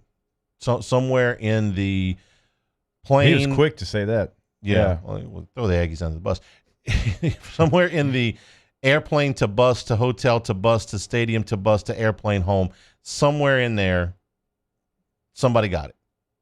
If you eliminated some of those steps, you might eliminate some of the chances to catch it. But I understand it's just brutal to ask a football team to do that 3 weeks out of 5. You might be able to get away with it once, but doing that, is it worth trying to do that for the back half of the season just to say, look, man, just get us to the finish line? Or just like, man, if we got to do that, then it ain't worth it. I hate to say it's not worth it. If it's a last case absolute scenario for me, because if you've got a team, Florida, I don't know where they play this year because Florida, Mizzou, but if Florida's got to travel all the way to Mizzou, or Mizzou's got to travel all the way to Florida on the same day, that's a long trip, and that's where kind of Mizzou being in the conference kind of throws a wrench in everything. Even like Georgia to Texas, I mean those are a little bit farther trips. Yeah, but you just look at it and you go, okay, we're gonna. So I mean, TV makes all the rules. You say we're gonna play that game at 7 o'clock at night, and we're gonna fly at 9 a.m. and we're gonna be on the ground before noon, and you got 7 hours to get ready to go play. Now you're but I mean, nothing's perfect. You have anything you throw out there is going to have a. But what about this? That's just the situation. I'd like to try to play. Have you ever tried to play a game traveling? Absolutely on the not. The same day? Nope. Yeah, but it was from Franklin to Gaydon. And I'm not a doctor, but it's like I'd like to try. If someone can prove to me that going at that altitude for whatever amount of time significantly increases soft tissue injuries, muscle tears, any of that, okay, then we'll have to scrap it and look at something else. But he's telling us, Hunt. I mean, he's done this all his life. He's done the same day trips, and he's done the regular trips, and he's telling you this is not really realistic to do this over more than 1 or 2 games. The thing I just don't like too, the traveling part of it and being on a plane, even if it's for an hour and a half, sitting there, and then but also, staying on schedule with your preparation and staying in the meetings and staying in the walkthroughs, and you lose that whole day. You lose that whole day because you think, it's an hour and a half flight. Well, you got to go through security. You got to get on the buses. When you play Florida, you stay an hour away, or you fly in like an hour away. So all of those things, like you just don't, like when you play Auburn, you fly into Montgomery. That's an hour away. So there's more than just the flight. I mean, it's a whole day of travel, and I feel like you miss out on that last bit of film, that last bit of walkthrough that you typically would get. Bill Bender from the Sporting News is with us when we come back. Again, LSU and Florida is postponed from this weekend. Hanging with Hester and Hanny, 104.5 ESPN Baton Rouge. Hanging with Hester and Hanny. All right, we're brought to you in part by Tiger Athletic Foundation. As a former LSU student athlete, I can tell you your Tigers give 110% each day, not only in competition, but also in the classroom as well. And as y'all know, LSU Athletics is one of the very few programs in the nation that has remained self-sufficient in its operations, but this year has been brutal on everyone, including LSU Athletics. They're seeing unforeseen adversity. Due to the restrictions around COVID-19, the loss of essential revenue to LSU Athletics will be in the tens of millions of dollars. This is a good time to remind ourselves that we're Tigers and our go never stops. We have to keep going. LSU and the Tiger Athletic Foundation is urging everyone to donate to the Victory Fund to help keep LSU student athletes going. You can find out more information and donate by visiting the website victory.lsutaf.org. Your support is critical to the future of LSU athletics. In times of need, get a full list of phone numbers, websites, and other important emergency information on the Demco Stormwatch page at 1045ESPN.com. At All-Star Toyota, you get it all. If you're in the market for an all-new Toyota vehicle, come see our friendly and knowledgeable sales team at All-Star Toyota. Located in Baton Rouge at the corner of Airline and Goodwood, we've been serving our community since 2005 by offering a large selection of new Toyota cars, trucks, and SUVs. Get behind the wheel of your dream car and take a test drive at All-Star Toyota today. I've been doing business with Luba for 25 years. They're dependable, trustworthy. It's just the attention to detail with our clients. Our folks have years and years of experience. They're highly trained professionals, but many companies have that asset. What I'd like to think makes Luba a bit different is that we use those talents in a way that truly is dedicated to serving the needs of the folks who depend on us. This isn't just another day. It's so much more. Kelly's life was put on hold when her auctioneer primary care doctor discovered a rare blood disorder. Her doctor connected her to an auctioneer care team of cancer, heart, and kidney specialists. With multiple primary care locations around Baton Rouge, same-day appointments, and online scheduling, we're relentless about keeping you healthy. Auctioneer Baton Rouge, innovating healthcare for Kelly.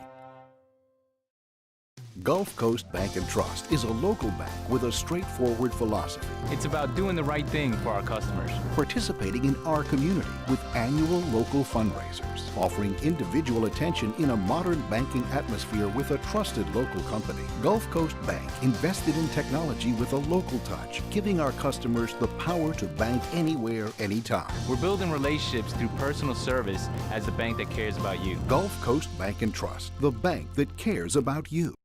Are you a licensed contractor? There's lots of good contractors in Louisiana doing work the right way, but unfortunately, too many unlicensed contractors are working outside the licensing requirements. Working as a contractor in Louisiana requires a license for the company doing the work. The Louisiana State Licensing Board for Contractors wants to help you get licensed to allow you to conduct work legally. It's not difficult to get the license. We can help you. Go to lacontractor.org for more information. Licensed contractors, it's the law. ServiceMaster Elite create clean, disinfected work environments. As a local business, we take pride in serving the New Orleans and Baton Rouge areas. Our cleaning protocols follow CDC and OSHA standards for healthcare settings, offices, senior living, restaurants, and industrial plants. Contact ServiceMaster Elite to get your operation ready for reopening with germ disinfection cleaning. ServiceMaster Elite, the trusted choice in professional cleaning since 1996. Coming up on Thursdays Off the Bench, LSU Executive Chef Michael Johnson answers your Munchies questions. UL head coach Billy Napier recaps their game versus Coastal Carolina. Chad Durbin talks MLB playoffs. Off the Bench, 104.5 ESPN.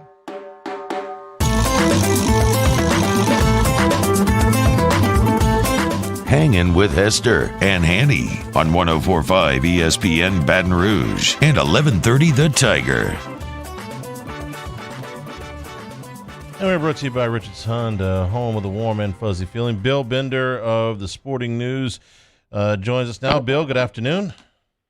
Hey, good afternoon. Thanks for having me on. All right, so LSU in Florida is off for the weekend. Vandy and Mizzou is off for the weekend. I'm sure the Big Ten is keeping track of all this. They're about a week and a half away from starting up for sure. What's the latest that you hear out of their preps? I mean, it's the same protocols, and it's going to be tight because, we kind of talked about on your show as well, that every week's going to be impacted by COVID. And this is the first real big one with the SEC. And I would anticipate more along the way. And I think it's a question of a couple things. Is at what point are you going to address, is it a risk to have too many fans in the stands? And we'll see how it goes. But I think every week's going to be impacted with each team. Now we know the SEC, Bill, they've got that date in place, December the 12th, for these makeup games. Missouri, Vandy, LSU, Florida already placed in that window. I think the thing that's probably scary for a lot of Big Ten fans is you don't have that room for error. You don't have that week at the end of the season where you can place these games. And so what's a realistic number? Since we've seen cancellations across college football, what's the realistic number to you as far as amount of games played in the Big Ten? That's going to be the big debate, whether you play 8 or 6 or 7 or, what's enough for the committee to consider you for a playoff berth. And I think that's going to be the big question for a lot of people. And I think we'd be naive to believe that the Big Ten or the Pac-12 can get all the way through without having at least one team affected. I mean, look, I think the NFL's handled it well, though. I mean, that's one good example. The NFL, the Titans, they actually looked pretty good last night in their return from a COVID outbreak against Buffalo. Bill Bender from the Sporting News is our guest. When we get to football this weekend, the Georgia-Alabama game is going to take center stage. Having watched these teams a couple of times each, what's your read on the Tide and the Dogs? There's a psychological element to it in some ways. Alabama, obviously, they're scoring 51 points a game, and people are complaining about their defense. And then on the other side, Georgia's got this nasty defense. It doesn't give up any running game. And I think their big question is going to be, is it psychological? The last 2 times they played these guys, they had them on the ropes and they couldn't pull it off. So I think those are things to consider when they get together, because there's going to be a good game there. I think it's going to be high scoring, and it comes down to me. I don't know how you guys feel. Whether Stetson Bennett can really match Mac Jones for throwing, because they're going to make some good plays. Bill, what's your take on kind of the state of the SEC, which looked down its nose at the passing offenses of the Big 12 for so long, and then you look at what we saw in Oxford last weekend, what's been going on in Tuscaloosa for 2 years. LSU's now throwing it all over the place and can't stop anybody. What do you kind of make of that? Well, I mean, it's just one of those things. It was really wild that they had that many points scored in a game. I think LSU, it's just they have to absorb all the changes they had. I mean, I said before the season that I don't know if I've ever seen a national championship team lose as much from personnel to coaching staff to having Jamar Chase opt out and, trying to break in a new defensive scheme, I suppose, with Bo Pelini, and it's tough. The SEC is, Matt Hayes wrote a good piece for Saturday Down South this week about how, when Nick Saban went to the spread, I mean, the other teams followed, and what you're dealing with in the SEC, and I couldn't believe it on Saturday, is some serious shootouts. Bill, I kind of want to have a question along the same lines. Georgia's model is different than the things we just talked about, right? And you mentioned it briefly there. They want to play defense. They want to run the football. They want to play a different brand. They don't want to get into a shootout. Now, I've been saying for the last couple of weeks that won them a lot of games. It did not win them championships. But with the way everyone else in the SEC is having defense optional type games, could Georgia actually benefit from playing an old school style and actually win a national championship with the current scheme they have? I think they can, but for me, it's just looking at the last 2 SEC champions. Alabama over 45 points per game. Obviously, LSU had a record-breaking season the following year with Burrow, and whether it was Tua or Burrow, and they scored tons of points, and it worked. And For LSU, it worked in the national championship game. For Alabama, they ran into a Clemson team that was a little bit better that night. And that's the common thread. I think it's a really hard philosophical question for me just because I do believe that defense wins championships, but I think in college football right now, it's better to have a 40-point offense instead.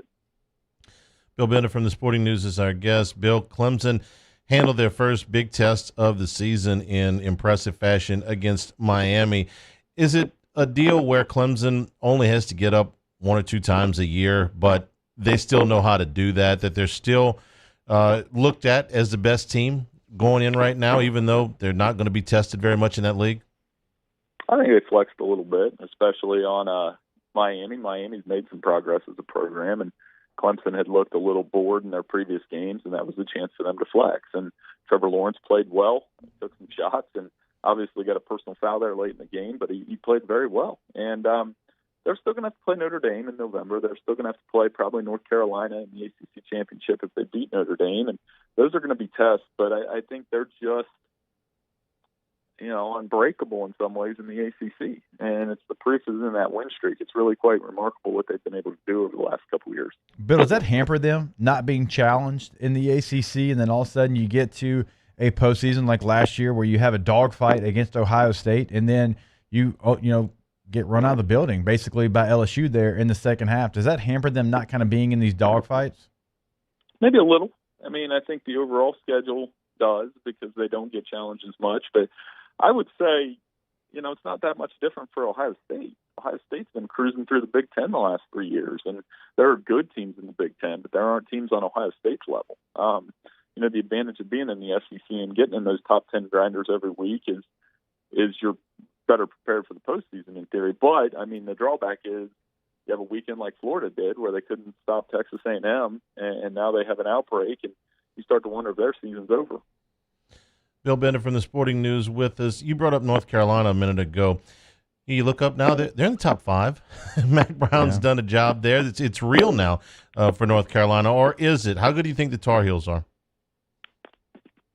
I think he's done a great job of, doing kind of replicating what he did the first time around in Chapel Hill. And they were a competitive bunch in the late 90s before he took this job at Texas. And he's been able to recruit well. It helps to have a really good quarterback and two really savvy coordinators in Phil Longo and Jay Bateman. It's really kind of changed the face of their program. And remember, they took Clemson to the wire last season. So they're kind of a team. They've had some stop-and-start games, but the big key for them has been to be more consistent on a week-to-week basis. They beat Boston College. They beat Virginia Tech. They may have lost one of those games last year, and that's what kind of makes them that kind of dangerous team in the ACC. Bill, I want to ask you about the Pac-12 because, nobody talks about the Pac-12, and they get there one day. They're going to play football. When you look at their model and the teams that they have within it, can you see any scenario that they actually get a chance at the postseason to win a championship? Oregon probably being the number one team there. Oregon's going to have a chance to break through as a playoff team. And again, it comes down to some of the scheduling. Can they pull it off? But they're going to have a pretty good defense. It'll be interesting to see who they put at quarterback and how they fare without Justin Herbert. But that person's going to have some weapons around him, like Verdell, like Johnny Johnson, and a very good defense led by Kayvon Thibodeau. So I think Oregon's the most interesting team in the Pac-12, and USC on some level because they do have a good quarterback and some skilled position talent. So, but the Big 12 kind of mess probably benefited the Pac-12 the most over the last month. Bill, we've kind of danced around the bush that appears to be a flame at this point, so we'll get to it. What'd you make of the first 3 weeks for LSU? Well, the defense isn't there, and, that was a little surprising this weekend. But Missouri was able to move up and down the field at will. I think Myles Brennan obviously had a rough first game, but he settled in at quarterback. And, again, it just comes down to all those heavy losses. And I know LSU expects to be in the national championship hunt every single season, and rightfully so. It's one of those programs. But when you lost as much as they did, you're starting to feel even the effects of that. Joe Burrow was really good. Joe Brady was really good. They had a bunch of guys on that defense that were really good. And, there's some continuity issues this year. And you combine the COVID-19 effect on top of it, and some other teams are going to be feeling seasons like this too. You look at Oklahoma, and there'll be some other ones that kind of surprise us as well. Bill, thanks for your time. We will catch up with you again right about the time probably the Big Ten kicks of football in a week and a half or so. Hey, sounds good, guys. Thanks so much for having me on. Thanks a lot. Bill Bender from the Sporting News. We'll take a break. We're brought to you by Richard Honda, home of the warm and fuzzy feeling. Hanging with Hester and Hanny, 104.5 ESPN Baton Rouge. Hanging with Hester and Hanny. Gotros Outdoor Power. Gotros with 2 locations here in the Baton Rouge area, in Gonzales Airline at 74, where they've been for years, and of course now in Baton Rouge Airline at Industrialplex. The Skag Zero turns right now as we get towards the latter phases of 2020. So you're trying to get in a Skag Zero turn for 0% financing for 60 months and the longest warranty in the industry, plus free delivery and the biggest parts inventory service anywhere in the South means you'll guarantee service after the sale. Also, we tell you every single day, free delivery across the state of Louisiana. So if you're listening to us up in North Louisiana, 11:30 a.m. the Tiger, or if you're watching us on CST across the state of Louisiana, go to GotrosOutdoorPower.com. You can check out a full list of all the Skag power equipment they have available over at Gotros. It is really set up for success. You can see pictures, you can see features of every single Skag piece of equipment right there on the website. Again, GotrosOutdoorPower.com. That's Gotros. We make it easy. Off the Bench, Hanging with Hester and Hanny. After further review and more are all live daily on the 104.5 ESPN Baton Rouge YouTube channel. Subscribe now to interact with us inside the live chat driven by Bayou Ford. Are you a licensed contractor? There's lots of good contractors in Louisiana doing work the right way, but unfortunately, too many unlicensed contractors are working outside the licensing requirements. Working as a contractor in Louisiana requires a license for the company doing the work. The Louisiana State Licensing Board for Contractors wants to help you get licensed to allow you to conduct work legally. It's not difficult to get the license. We can help you. Go to lacontractor.org for more information. Licensed contractors, it's the law. At All-Star Toyota, you get it all. If you're in the market for an all-new Toyota vehicle, come see our friendly and knowledgeable sales team at All-Star Toyota. Located in Baton Rouge at the corner of Airline and Goodwood, we've been serving our community since 2005 by offering a large selection of new Toyota cars, trucks, and SUVs. Get behind the wheel of your dream car and take a test drive at All-Star Toyota today.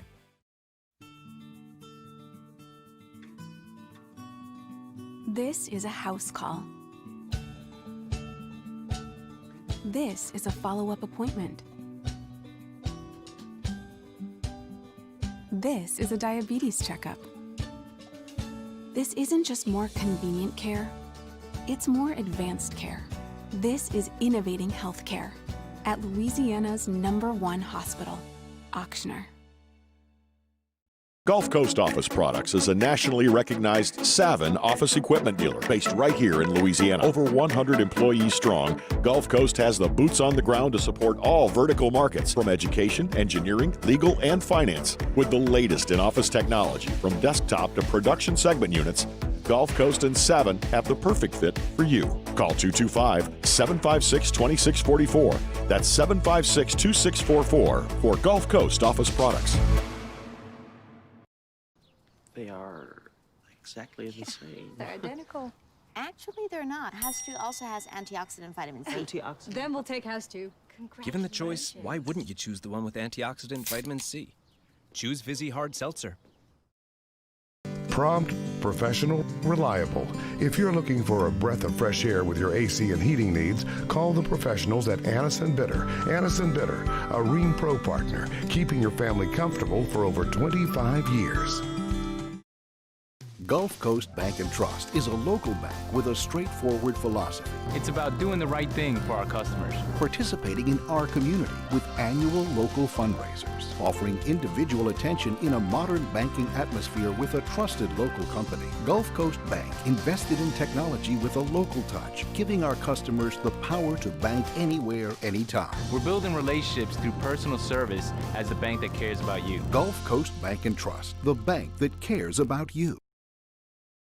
Hey, it's Matt Moscona inviting you to join us for Wednesday's Hump Day AFR presented by Pluckers. Russ Mitchell joins us to preview the weekend ahead in the SEC, and we'll have the latest on Florida suspending team activities. Join us 3 to 6, 104.5 ESPN Baton Rouge.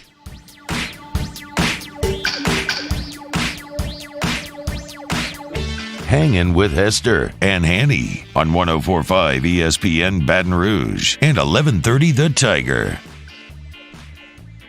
If you're joining us late today, LSU in Florida has been rescheduled for December the 12th, but that did not stop Hunt from not bringing food today. Of course not. I wouldn't want to break tradition. My weekend just opened up. Might have to make Hungry Howie's part of that weekend. That's it. I tell you all the time on the app, you can go there and customize your pizza, but they got some great specialty pizzas over at Hungry Howie's as well. Got the Howie special with pepperoni, ham, mushroom, green pepper, onion, and mozzarella. You can get the Asian chicken with a tangy Asian sauce, grilled chicken, green peppers, red onions, mozzarella, sprinkled with some sesame seeds, the chicken bacon ranch, grilled chicken, bacon, mozzarella, and ranch sauce. Then you can use the deals we always talk about. 3 one-topping medium pizzas for just $15, and if you carry out, you can get a large 2-topping for $7.99. You can stop by the store at Nicholson, just south of LSU's campus at Lee. Go to hungryhowies.com, or like I said, download the Hungry Howie's app. Hungry Howie's, bringing you Hanging with Hester, Hanny, and Hunt, usually Tuesday and Thursday, but some days I got to go to work, so I come a day late on Wednesday. Hungry Howie's. Y'all thought I forgot. All knew I didn't forget. We had a question on Ask Us yesterday. One of our random question generators. Well, if you could take the time machine ahead 100 years, what's the first thing you would look for? Imagine you could take the time machine ahead just 2 months to when LSU and Florida actually play this game, and the number of different scenarios that could be in place by then. So what's for both teams? Absolutely, Yeah. for both teams, and it could go good. You can't imagine that LSU would be any worse pass defense wise by the time they get to December than they are now. But how does the season play out between now and then? Where is the morale of the team? Because right now, challenging is about the most positive word I think I could use for it. Yeah. And then how many players are you operating with at that point? Do you have any more opt-outs by the end of the season? Because we're expecting opt-outs. Not at LSU necessarily, but we're expecting opt-outs in college football as seasons go a little bit sideways. Teams that are not very good that have opt-outs. That happens here. People that would want to play in October may not want to play in December. Right. And that's if you stay healthy.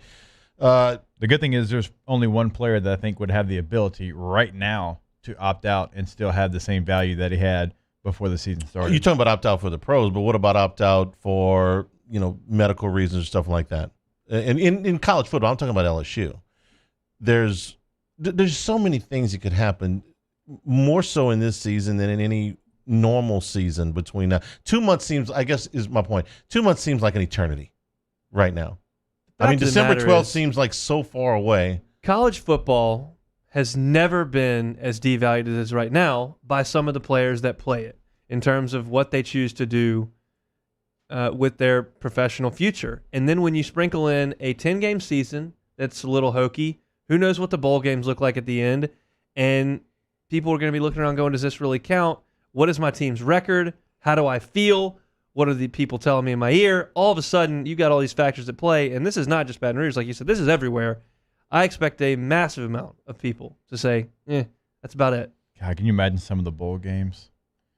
No, you're going to have guys you've never heard of across the country playing. What you're assuming is you're going to have all of these bowl games.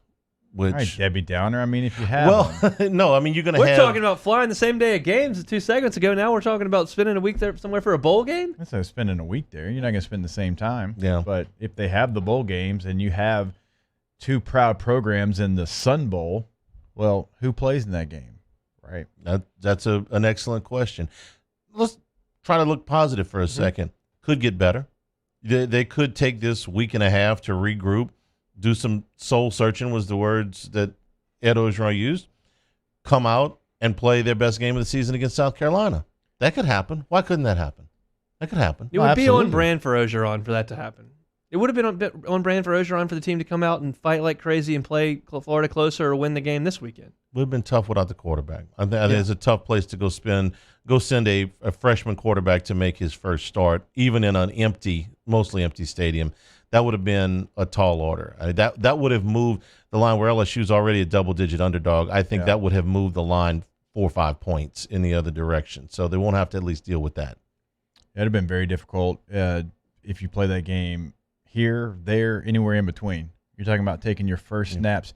even though Florida's defense has been bad this year, Todd Grantham does one thing really well. He brings people from everywhere. And if you play against a freshman quarterback, what are you going to do? Well, you're going to bring guys from everywhere, play cover zero, dare him to beat you. And depending on who it was, right, Max is more of a runner. Well, he's got a run blitz for that. If it's TJ Finley, he's going to try to disguise every coverage he can. So it's been a very difficult against a very veteran defensive coordinator. Even though they struggled, he still can dial up a blitz. We don't like the fact that the circumstances dictated that they had to cancel this game, but isn't this in LSU's best interest right now? Yeah. That they not play this Saturday? Yeah. I didn't get a single negative reaction from anybody in terms of football. Now, I got plenty about the weekend of December 12th because I'm supposed to have a bachelor party that weekend. I got a lot of negative text messages about that. But about the football aspect, none of my friends want LSU to play. Well, go this weekend. You got a weekend open. It's a little late notice. Aren't you going to, like, Ruston? Yeah. You can't go to Ruston on a whim? And El Dorado. It's a little more complicated. Wait. You're going to a bachelor party in Ruston. You're going to and a bachelor party to be specific. in Shooter, so I'm guessing Scar Creek is involved in this? Okay, and then Arkansas? El Dorado, Mystic Creek. Can I talk to your friends for you? No. They all love it. It's going to be great. Okay. I feel like I'm a little bit of an outsider in this conversation because I'm not from that area of the state, but it doesn't sound like I'm missing anything really. Well, it's the best golf course probably in the state of Louisiana. Yeah. Oh, well, now that we get into your priorities, right? The golf. Okay. Yeah, and Shooter in Louisiana. Well, look, the first round when I did a bachelor party, I went to Oxford and watched us get beat by 1 million in all-white uniforms, so that wasn't great. Got to be an upgrade over that. 2015. I was at that puppy. So this is your I wasn't there for long. This is your... I've left like 4 LSU games early in my life, and that was one of them. I've left one. It's 41 degrees. I'm in these metal bleachers. We're down 1,000 Ole Miss in gimmick uniforms. I've had enough. Yep, I've left one. Brandon Harris's first start against Auburn. See you later. I'm driving back to Montgomery. That's the only game that I can remember in 20 years that when LSU came out of the tunnel, I knew we could not win the game. We had no chance. That's the only time I can remember in 20 years that I felt that way. Neither one of you guys were at the 88 game against Miami, right? I was probably somewhere in the neighborhood of 6 months old. Okay, then that's a no. Of all the games I've ever been to in Tiger Stadium, that weather was the worst. And I was a high school senior at the time. I went to the game, and I went to the game with some friends, and the game ended 44-3. But at the half, it was 20-3. And LSU had actually been, for a 20-3 score, somewhat competitive. Okay, I know it sounds crazy. They'd been inside the 20 a couple of times. They'd had a couple of turnovers, and I, in my 17-year-old mind, had convinced myself I'm going to stay into the second half. This involves staying in a stadium that had wind and rain going sideways.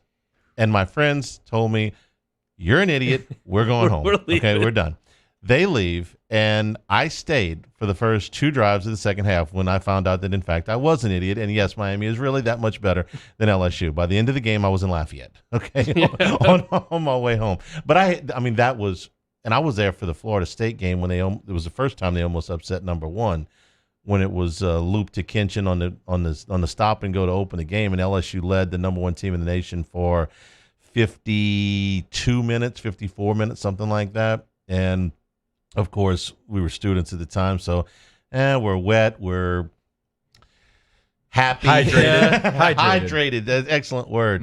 We're staying till the end of this thing because if LSU beats the number 1 team in the country, damn it, I'm going to be there. And in the last 6 minutes, the game kind of got away from them a little bit, and I think they lost 27-16 or something like that. But we stayed for that one. So the point is, if the weather's bad and the team is good, or something special is happening, you stay. Yeah. But if the weather's that bad and the team's getting drilled, you go. Now, where were we? Oh, December the 12th, when they play this game in Florida. I have no idea what those teams will look like. Either one of them. Could you imagine if both of the teams, this would have been last year, and both teams have a real opportunity to be in Atlanta for the SEC championship game, and you had to play in Florida, then the next week turn around and possibly play again? And Florida may very and that still could happen to, if Alabama and Georgia for some reason got canceled because, remember, Ole Miss has got some numbers that are up. Well, they just played Alabama. If that game got canceled, then you're playing back-to-back weeks potentially. Florida still has the potential Yeah. to get into the SEC championship game. I don't think LSU does. I mean, I don't think I'm breaking any news Right. there. But yeah, they would have to play in back-to-back weeks. They have the luxury of not having to play Alabama in the regular season, and Georgia does. That sort of buys them a little bit of a cushion if Alabama wins this weekend. Now, Georgia could beat Alabama, and then that kind of goes out the window. Hunt, Yes. Any party? The Bayou Ford chat is sympathetic to you because the athletic director from Florida and Bill Bender soaked up part of your time today, but I reminded them that you came a day late. So I did, and I'll be here It's on you, tomorrow. Ricky So Bobby. we'll keep it rolling. All right. We Hey, don't by have the a game way, to have you seen the Braves? 2 games up on the I Dodgers. heard that. I have not watched any of that, but it sounds good. All of a sudden, he's not a baseball fan All of a anymore. sudden, I know he didn't watch. I can't imagine what happened. My team's been eliminated. Hey, do y'all remember who Hunt said the Braves were going to struggle with? The Reds? That was like a couple series ago. I didn't say they were going to lose. They really struggled. Oh.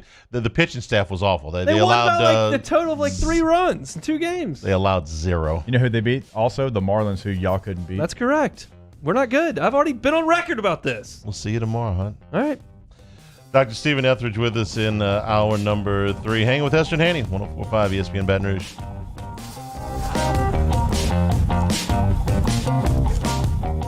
Hangin' with Hester and Hanny. To all of our heroes working on the front lines of this COVID-19 pandemic, your bravery and selflessness represent the very best of us, and we want to say thank you. I'm asking everyone around the state to join me in celebrating the heroism of our healthcare professionals on the 19th of every month at 1900 hours, that's 7 p.m. Write a note of appreciation, make plans to donate to charitable organizations, or say a prayer. To learn more, visit 19thanks.org. Thank you, and God bless.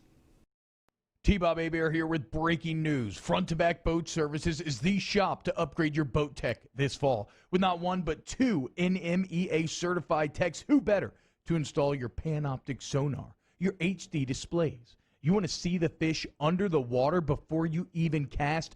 They have that. Trolling motor you could control with your iPhone? They have that. So what are you waiting for? Get into Front to Back Boat Services right now. Upgrade your boat tech. Make your boating dreams come true.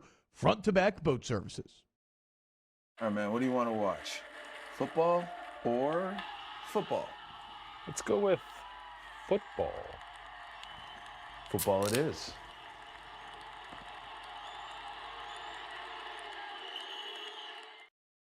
Do you have or have you had COVID-19? Antibody screening or rapid molecular testing can tell you. Lake Urgent Care Lake After Hours offers both with results from molecular testing in minutes. Learn more at lakeurgentcare.com.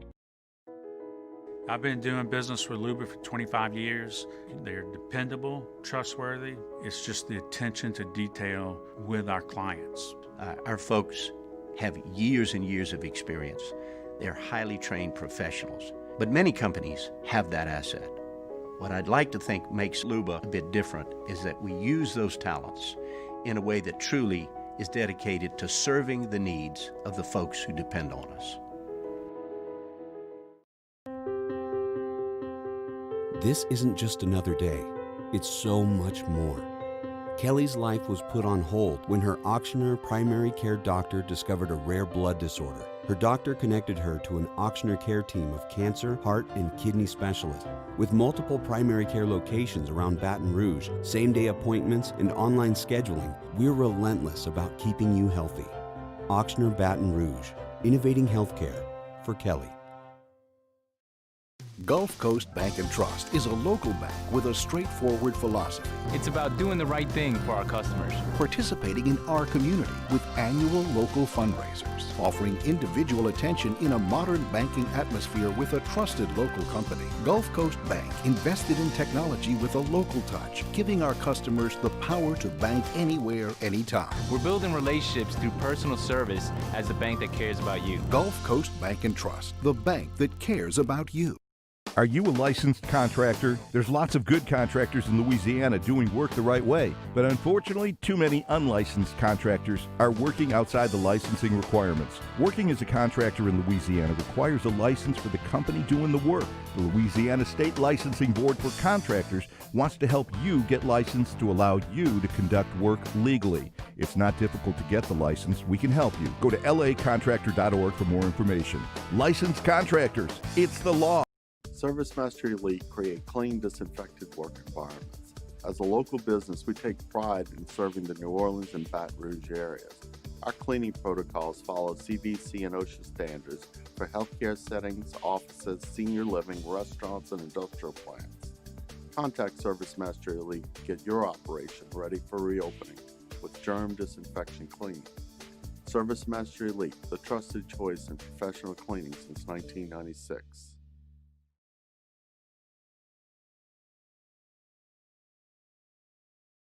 Callahan Injury Lawyers. This is SportsCenter. I'm Christine Lisi. Breaking news, Saturday's game between number 10 Florida and LSU in Gainesville has been postponed by the SEC because of the Gators' COVID-19 outbreak. Game rescheduled for December 12th. Florida paused team activities yesterday after 19 total people tested positive over the past several days in the program. Astros manager Dusty Baker says he's staying with Jose Altuve at second base in a must-win in Game 4 of the American League Championship Series tonight against the Rays. Altuve, who did not have a throwing error during the regular season, has 4 this postseason, 3 in the ALCS. ESPN baseball insider Buster Olney. It's excruciating to watch, and there's no question about it. He's got the yips. You know, that throw last night, which was so pivotal, bouncing the ball past Carlos Correa, he wasn't even close. And you can just see it in his face. Buster with Keyshawn Johnson, Jay Williams, and Zubin Mehenti. Game 4, Houston, Tampa Bay, 8 Eastern, ESPN Radio and the ESPN app. NFL Cardinals star pass rusher Chandler Jones will have season-ending bicep surgery. The expected recovery for Jones after surgery is 3 to 4 months. You need the best coverage, and not just football, but your wireless network too. Straight Talk Wireless gives you the same networks as big carriers for up to half the cost. $45 a month for 25 gigs of high-speed data, then 2G. Savings may vary. See terms and conditions at straighttalk.com.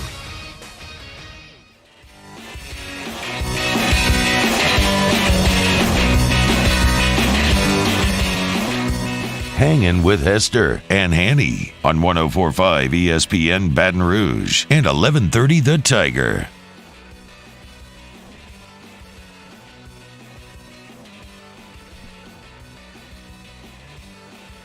Hour number 3, Hanging with Hester and Hanny, 104.5 ESPN Baton Rouge. Josh Ward on the audio controls today. Paul O'Neill on the video controls today. Playboy Marty just controls everything for the time being. And we are brought to you by Richard's Honda, home of the warm and fuzzy feeling. Hey, you gonna watch a little bit of Cajuns in Coastal Carolina tonight? I am. I actually like the game. 2 3-0 teams. Going to watch the game in its entirety. Well, going to watch that and obviously the Braves and Dodgers. And you know what I'm going to be watching it with? A little cold, crisp, refreshing Coors Light. Yeah. Looking forward to having a little Wednesday sun belt that turns into the fun belt. 2 3-0 teams. We talked yesterday a little bit about the Cajuns haven't won an outright conference title since 1970. That's it's a big stated goal of Billy Napier. They want to win an outright conference championship. This will put them on the road to get there. I'll be doing a Tiger Zone tonight while we are watching the game, but I understand there's a new rule in here that we can drink beer while we do the show. So as long as it's not the board operator, I've told you, I've looked into this. You can enjoy it. And by the way, this room is so cold that the Rockies on my Coors Light can are blue. That's nice. Like they are blue in this room. And those cups, by the way, are fabulous. They're like little mini Yetis, if you will, for your cold beer. We got a Blue Moon Light Sky, another appearance for those guys. Light golden, slight haze, and a pillowy white foam with a little bit of citrus in it. You can tell the citrus has been brewed in. Yeah, I brought some of those home last night, and old Dick Dixon was over at the house. They didn't last long, Seemed did to they? be missing a couple this morning when I woke up and checked the old stock. Get you a Coors Light, a Blue Moon, a Light Sky, and, of course, our Vizzy brand as well. We've got our Vizzy Hard Seltzers and multiple flavors that you can get from our friends over at Crescent Crown.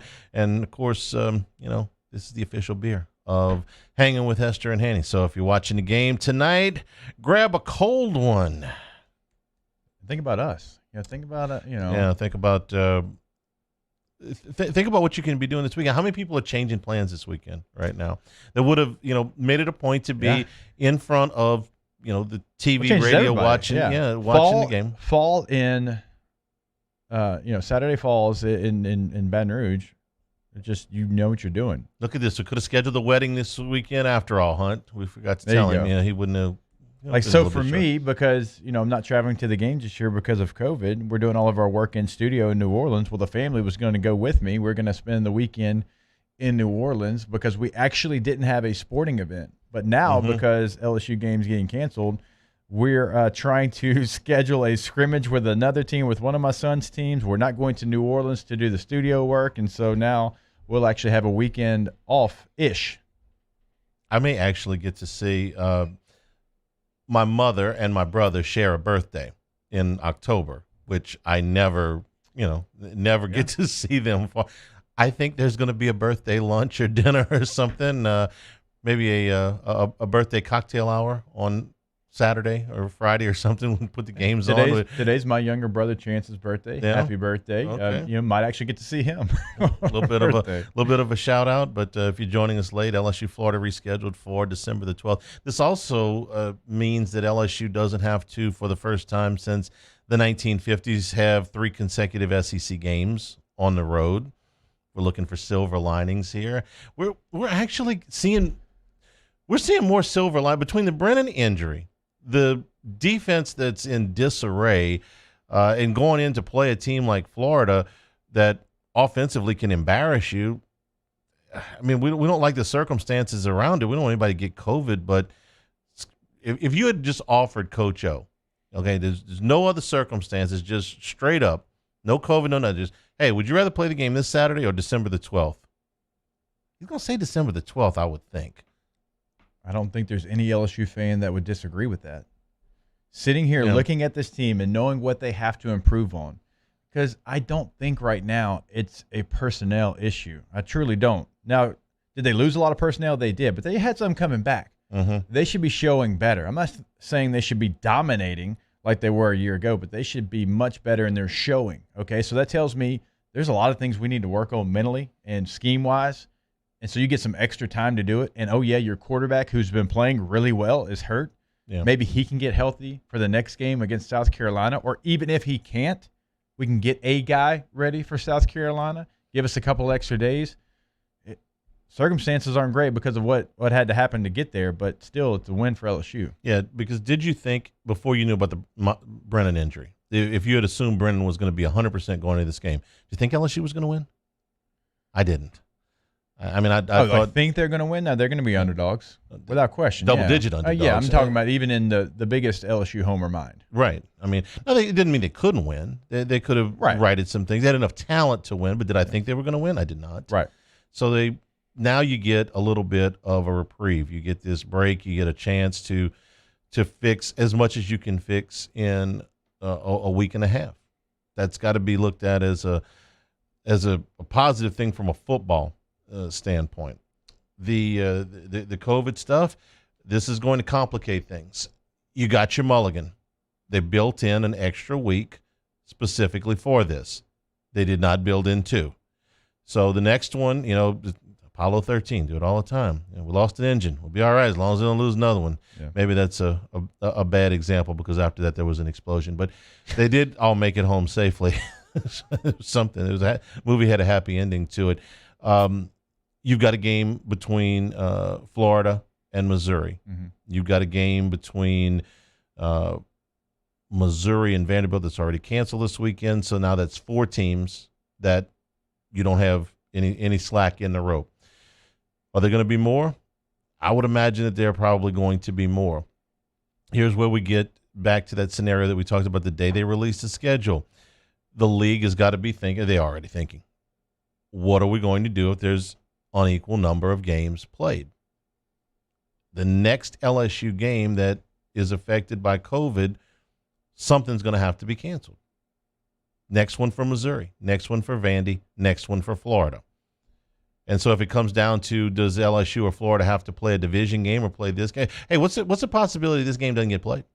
That another game on one of their schedules gets canceled and that one has to go to December the 12th because you're going to prioritize division games over. We say the cocktail party in Jacksonville gets canceled, and they have to play that game to see who goes to Atlanta the next week, then all of a sudden it's like, hey, we're not going to play this one. That's the exact game I was thinking of. If Florida, Georgia were to have to be postponed, it's more important to Florida to play that game against Georgia than it is for them to play their game against LSU.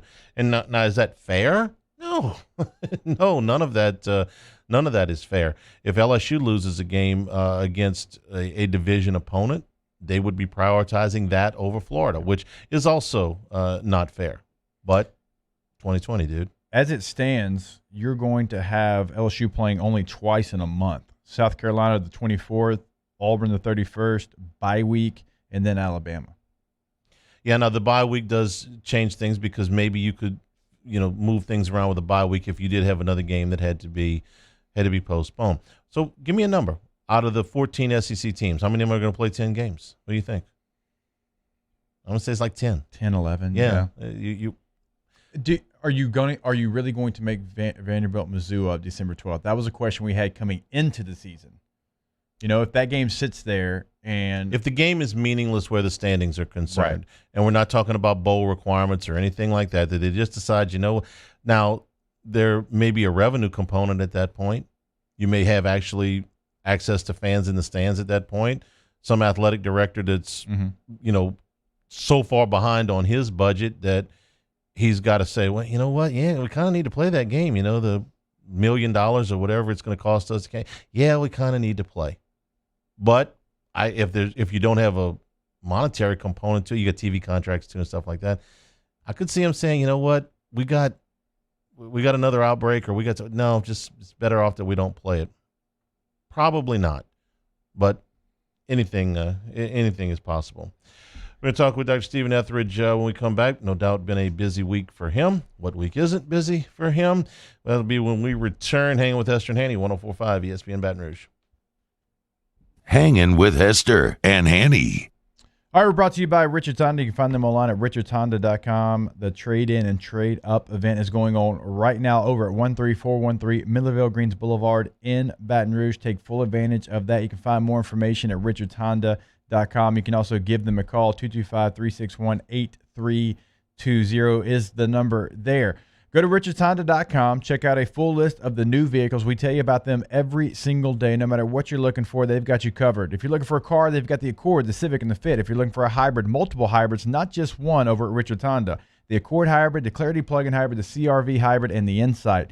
CR-V, HR-V, and the Passport are their midsize SUVs. The Pilot is the full-size SUV that seats 8. You've got the Ridgeline truck and the Odyssey minivan. So as you can tell, no matter where you're at in your life, no matter what your lifestyle calls for. So the Hesters, we drive around the Pilot. It fits all of our boys with their car seats. It fits all the sports gear in the back. Plenty of room for our family of 6. Like I said, doesn't really matter what you need. They're going to make sure your needs are met. Over at Richards Honda, home the warm and fuzzy feeling. Our listeners fire off their opinions on the jimsfirearms.net hotline at 499-1045. Keep listening for your next chance to shoot us your thoughts with the jimsfirearms.net hotline on 1045 ESPN Baton Rouge. Do you know someone who sets a good example for all of us to follow? Someone who, without being asked, shows leadership, selflessness, and service to their community? We believe that's the definition of a good citizen, and so does Citizens Bank and Trust. So, if you know someone that sounds like what Jordy was just describing, nominate them to be your good citizen, and they'll have a chance to win $500 from Citizens Bank and Trust. Plus, we'll mention him right here on the show.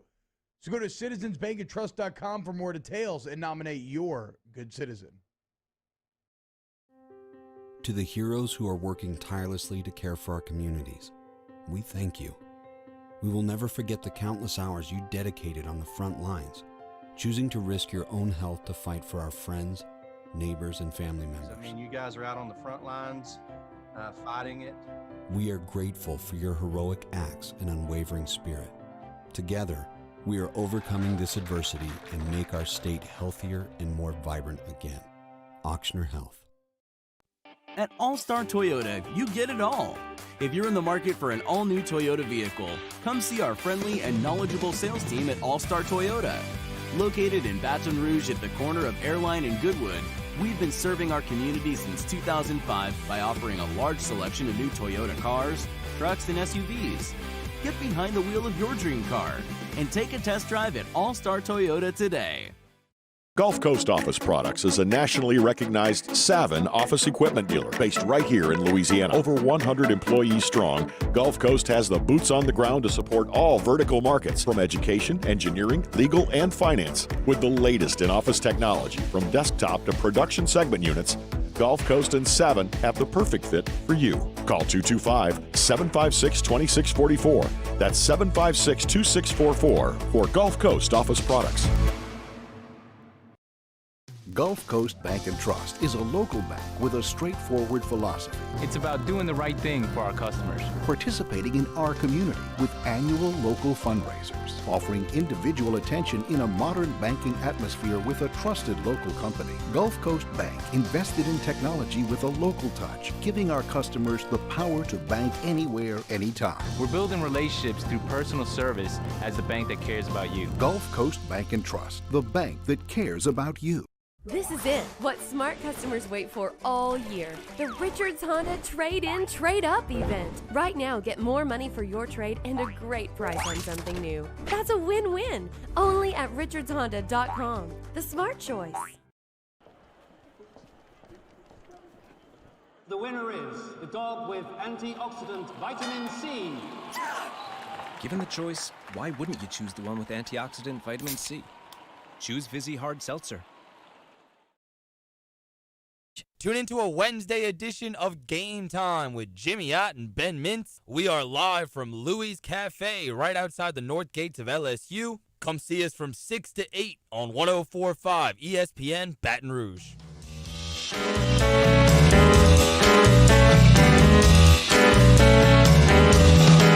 Hangin' with Hester and Hanny on 104.5 ESPN Baton Rouge and 1130 The Tiger.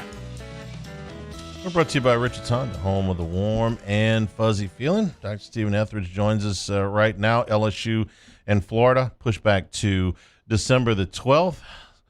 So what happened? So Florida got, I don't mean to make light of the situation. Florida gets back from Texas A&M, and according to Scott Strickland, their athletic director, they had a couple of players that were experiencing mild symptoms, and they get into the testing from there, and then all of a sudden you've got, through contact tracing, you're down some 20-some-odd kids.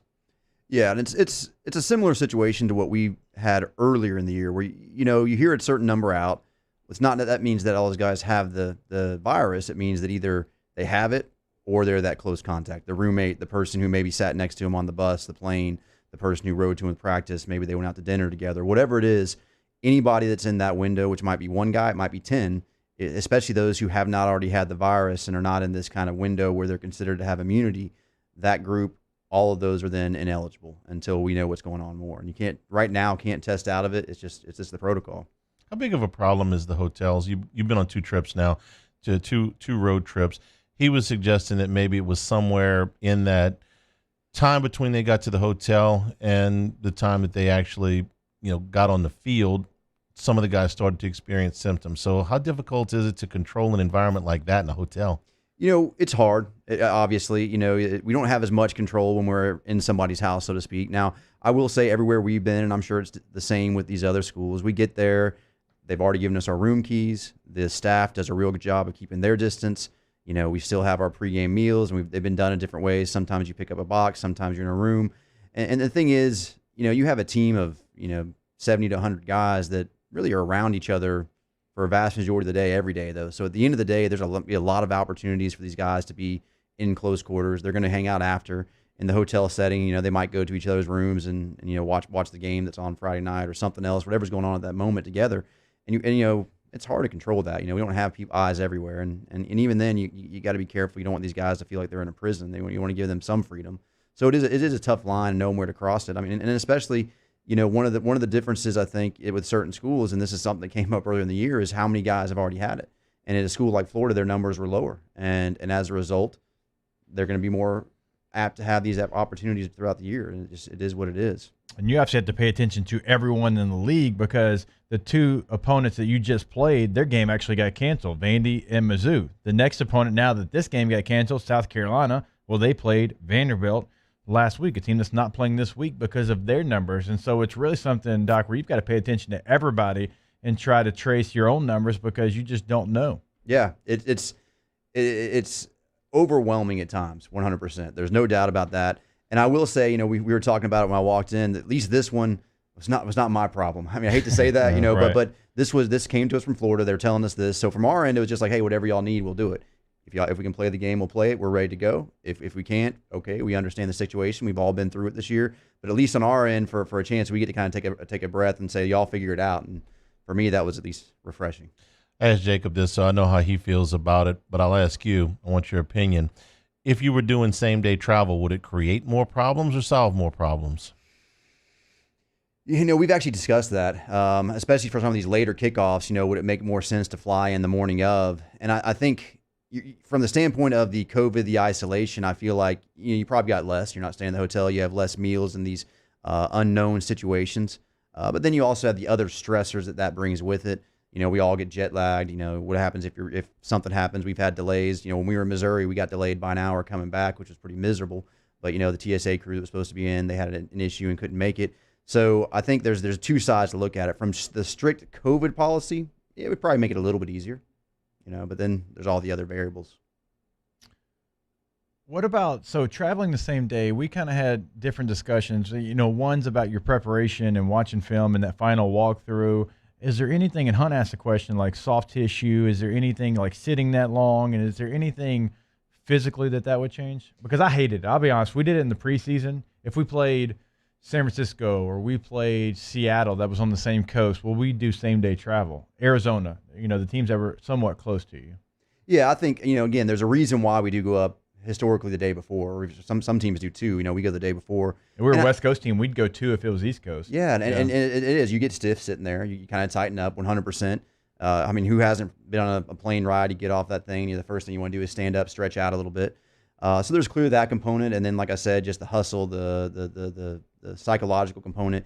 If something happens and we're running behind, we're trying to get there, we're under the gun. So it's, there's something to be said for both. But again, if we're talking just on the COVID side, yeah, I could see, it's that much less exposure. But, you kind of got to, just like everything else right now, you got to weigh the COVID risk with the other risk. And that's the world we're living in. Every time you fly same day, you're sort of at the mercy of the weather, because that could pop up on you at any time. And then you can't take off. And then all of a sudden this game that's supposed to be played at 6:00 can't get played at 6:00. All right, COVID aside, the general health of the team in pretty good shape right now, sans the quarterback, which I know you can't talk about, so we're not going to ask you specific questions about diagnosis. I'm not going to break any laws here, but through 3 weeks, the COVID protocols have worked pretty well. Yeah, with the COVID issues, we've done really well. It's not to say that, as we learned right now, something can happen in the drop of a hat. We've all seen it. We're seeing it. We're not playing on Saturday because of what happened in Florida. But I think it's been something we're adjusting with. I mean, look, just like everybody else in the world, sometimes it's frustrating. Sometimes we're tired of it. Sometimes it makes our jobs more difficult. But we're getting by. The guys understand it's just the world we're living in, and they're pretty adaptable. They're ready. They just want to play football. And yeah, the overall health, we get banged up each week, but it definitely could be worse. Just a great everything around this. Every time you come in, I swear there's something. We said it the last 2 weeks, and then today, right before we come in, the game gets canceled. This is just forever changing, and just everything that happens, it just seems like it's catastrophic. It's almost like the biggest deal that week, and then the next week it's something bigger. And probably not going to be the last game that gets canceled, but now, if you're LSU, that completely changes what you thought you were coming in to do today. You thought you were coming in to continue to work for Florida, and now it's, you have an opportunity, and we don't know what they're going to do, but you would assume to work on it. But you really roll with the punches. That should be the saying of 2020. Oh, 100%. I think if there's one thing we can all agree on, and we've talked about this on the show and off, look, this is the year. You just, whatever comes up today, it's going to be different tomorrow and different the next day. And again, I give the guys a lot of credit. It's been hard, and it's been a struggle early on for us. But having said that, they were there today. The guys were ready to go practice, and it was while I was up there doing some treatments with some guys that they officially announced that we weren't playing, and it didn't change the mood. All right, look, a chance to go get better, a chance to go learn it. They're just going to take it day by day. This is the Bayou Ford chat. Now, I've heard this sentiment a few times. I want you to address it. It says Florida should have to forfeit. All the teams schools have the same challenge, and LSU is being punished for doing a better job of avoiding the virus. Tell me that you can do everything right everything 100% by the protocols, and you can still get this thing. Oh yeah, look, we've had guys that whether it be with the team, with the staff, that if you go back and you look, we can't figure out how they got it. They just got sick. And obviously, yeah, I appreciate the sentiment that we're doing everything right. I'll be honest, we're lucky. That is it. Are we doing things right? Absolutely. Are we working really hard to get there? 100%. And our staff, it does a fantastic job. So I don't mean to take away from what's been done, the preparations we put in, but look, part of it is we got sick earlier. That guy mentioned, that's part of it. That's the reality. And not on purpose. No, okay. No, 100% not. Way. Because again, with Louisiana as a state, we all know had a much earlier COVID pop, and we then had another spike. And I think that's where it came from. If you look at Florida, for example, yeah, they had a big run late, but if you look at the state as a whole, they weren't as bad early on. And I think if you really pay attention to the population trends and what was going on in different places, it makes sense. And then some of it is 110% just luck of the draw. Either you get it or you don't. Maybe you've had guys that already had it and they all did well, which again, that falls into that, hey, we were lucky that nobody got real sick.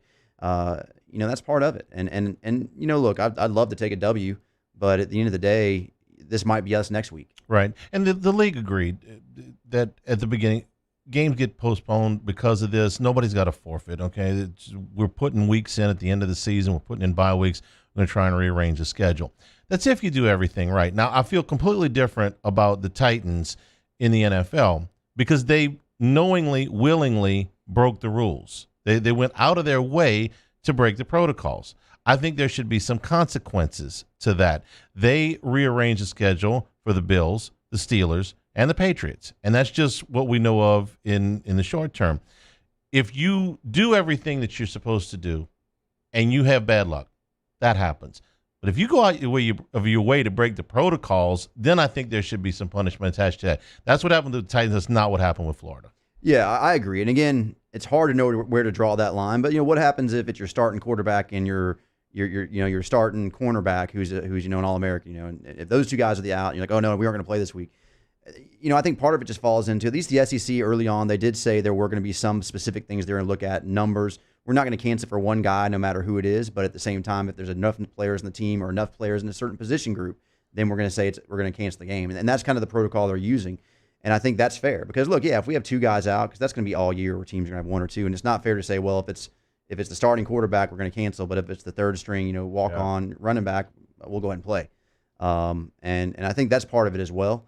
And then obviously, are you doing the right things, following the rules? And I'm glad I don't have to make those decisions, just to be fair, because again, where do you put that line? But from the sentiment standpoint, 100% agree. If you're not doing the right things, then yeah, you shouldn't get to benefit from this. What else is next? What's next on your agenda, man? Just holding our breath. Yeah. Today, heading back over to LSU to get some more stuff done over there. And but yeah, who knows? I don't plan anymore. Okay. Yeah, no planning. Take care, man. Before we let you go, how's the flag football going? Oh, we had a good rebound win our last game. Okay, we were proud of that. I think it was a 26-7. Good to Guys hear. played great. How about y'all? Quarterback broke his wrist. Not great. If you need somebody. Yeah, right. So BRortho.com. Canceling the season in the best interest. We need to. It's healthy of the kids. Yeah. Doc, thanks a lot. As always, we enjoyed it. Take a break. Hanging with Hester and Hanny, 104.5 ESPN Baton Rouge. Hanging with Hester and Hanny. We opened up the playbook and expanded our coverage. Listen daily in high definition on 98.1 HD2. We are 104.5 ESPN Baton Rouge. At All-Star Toyota, you get it all. If you're in the market for an all-new Toyota vehicle, come see our friendly and knowledgeable sales team at All-Star Toyota. Located in Baton Rouge at the corner of Airline and Goodwood, we've been serving our community since 2005 by offering a large selection of new Toyota cars, trucks, and SUVs. Get behind the wheel of your dream car and take a test drive at All-Star Toyota today.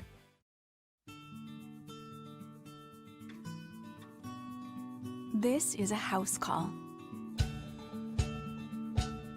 This is a follow-up appointment.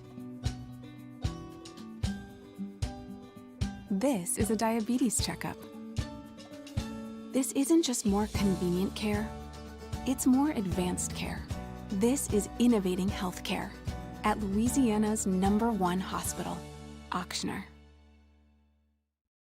To all of our heroes working on the front lines of this COVID-19 pandemic, Your bravery and selflessness represent the very best of us, and we want to say thank you. I'm asking everyone around the state to join me in celebrating the heroism of our healthcare professionals on the 19th of every month at 1900 hours, that's 7 p.m. Write a note of appreciation, make plans to donate to charitable organizations, or say a prayer. To learn more, visit 19thanks.org. Thank you, and God bless. T-Bob Hebert here with breaking news. Front to Back Boat Services is the shop to upgrade your boat tech this fall. With not one but two NMEA certified techs, who better to install your Panoptic sonar, your HD displays. You want to see the fish under the water before you even cast? They have that. Trolling motor you could control with your iPhone? They have that. So what are you waiting for? Get into Front to Back Boat Services right now. Upgrade your boat tech. Make your boating dreams come true. Front to Back Boat Services. I've been doing business with Luba for 25 years. They're dependable, trustworthy. It's just the attention to detail with our clients. Our folks have years and years of experience. They're highly trained professionals. But many companies have that asset. What I'd like to think makes Luba a bit different is that we use those talents in a way that truly is dedicated to serving the needs of the folks who depend on us. Gulf Coast Bank and Trust is a local bank with a straightforward philosophy. It's about doing the right thing for our customers. Participating in our community with annual local fundraisers, offering individual attention in a modern banking atmosphere with a trusted local company. Gulf Coast Bank invested in technology with a local touch, giving our customers the power to bank anywhere, anytime. We're building relationships through personal service as a bank that cares about you. Gulf Coast Bank and Trust, the bank that cares about you. Are you a licensed contractor? There's lots of good contractors in Louisiana doing work the right way, but unfortunately, too many unlicensed contractors are working outside the licensing requirements. Working as a contractor in Louisiana requires a license for the company doing the work. The Louisiana State Licensing Board for Contractors wants to help you get licensed to allow you to conduct work legally. It's not difficult to get the license. We can help you. Go to lacontractor.org for more information. Licensed contractors, it's the law. ServiceMaster Elite create clean, disinfected work environments. As a local business, we take pride in serving the New Orleans and Baton Rouge areas. Our cleaning protocols follow CDC and OSHA standards for healthcare settings, offices, senior living, restaurants, and industrial plants. Contact ServiceMaster Elite to get your operation ready for reopening with germ disinfection cleaning. ServiceMaster Elite, the trusted choice in professional cleaning since 1996. Coming up on Thursdays Off the Bench, LSU Executive Chef Michael Johnson answers your Munchies questions. UL head coach Billy Napier recaps their game versus Coastal Carolina. Chad Durbin talks MLB playoffs. Off the Bench, 104.5 ESPN.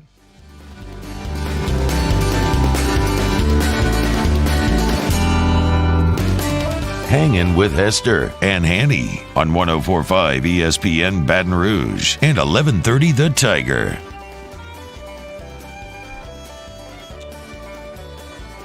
In the biggest cancellation news of the day, the NFL's canceled the Pro Bowl. Oh, man. That's a bigger, Pro Bowl. that's a Love bigger the Pro story Bowl. in LSU, Florida, right? Yeah, everybody loves the Pro Bowl. They didn't cancel the Pro Bowl since 1949. Well, they need to just go ahead and cancel it anyways. The Pro Bowl probably needed to be canceled a long time ago. The Jets cut Le'Veon Bell. You surprised? I guess surprised that they did it when they did it, but with Adam Gase, and I had a good time with Adam Gase when he was the coordinator. I don't know Adam Gase, the head coach, and you start to look at some of the people that they've let go during his time, not only with the Dolphins, but look at the Jets and what they've done after that. Like Devontae Parker is thriving as a lead receiver now with the Dolphins. Ryan Tannehill is now thriving as a starting quarterback for the Tennessee Titans. I mean, we could throw Jarvis Landry got out of Miami. We could throw a list of the tight end from Penn State at Miami, right? Gesicki. So, yeah, right. He's playing a lot better. And so, man, Adam Gase has a problem being a head coach. I think it's pretty evident, and still surprised that he has his job. New Orleans will be pushed back a year in the Super Bowl rotation. They were supposed to host in 2024. They'll now host in 2025 because since the league has moved their schedule back a week, to the 17 game schedule that's coming, it has a conflict with Mardi Gras, so they'll move it from 2024 to 2025. You know what I think? What I like about this, that they're optimistic that they're going to have a Super Bowl and Mardi Gras in 2024.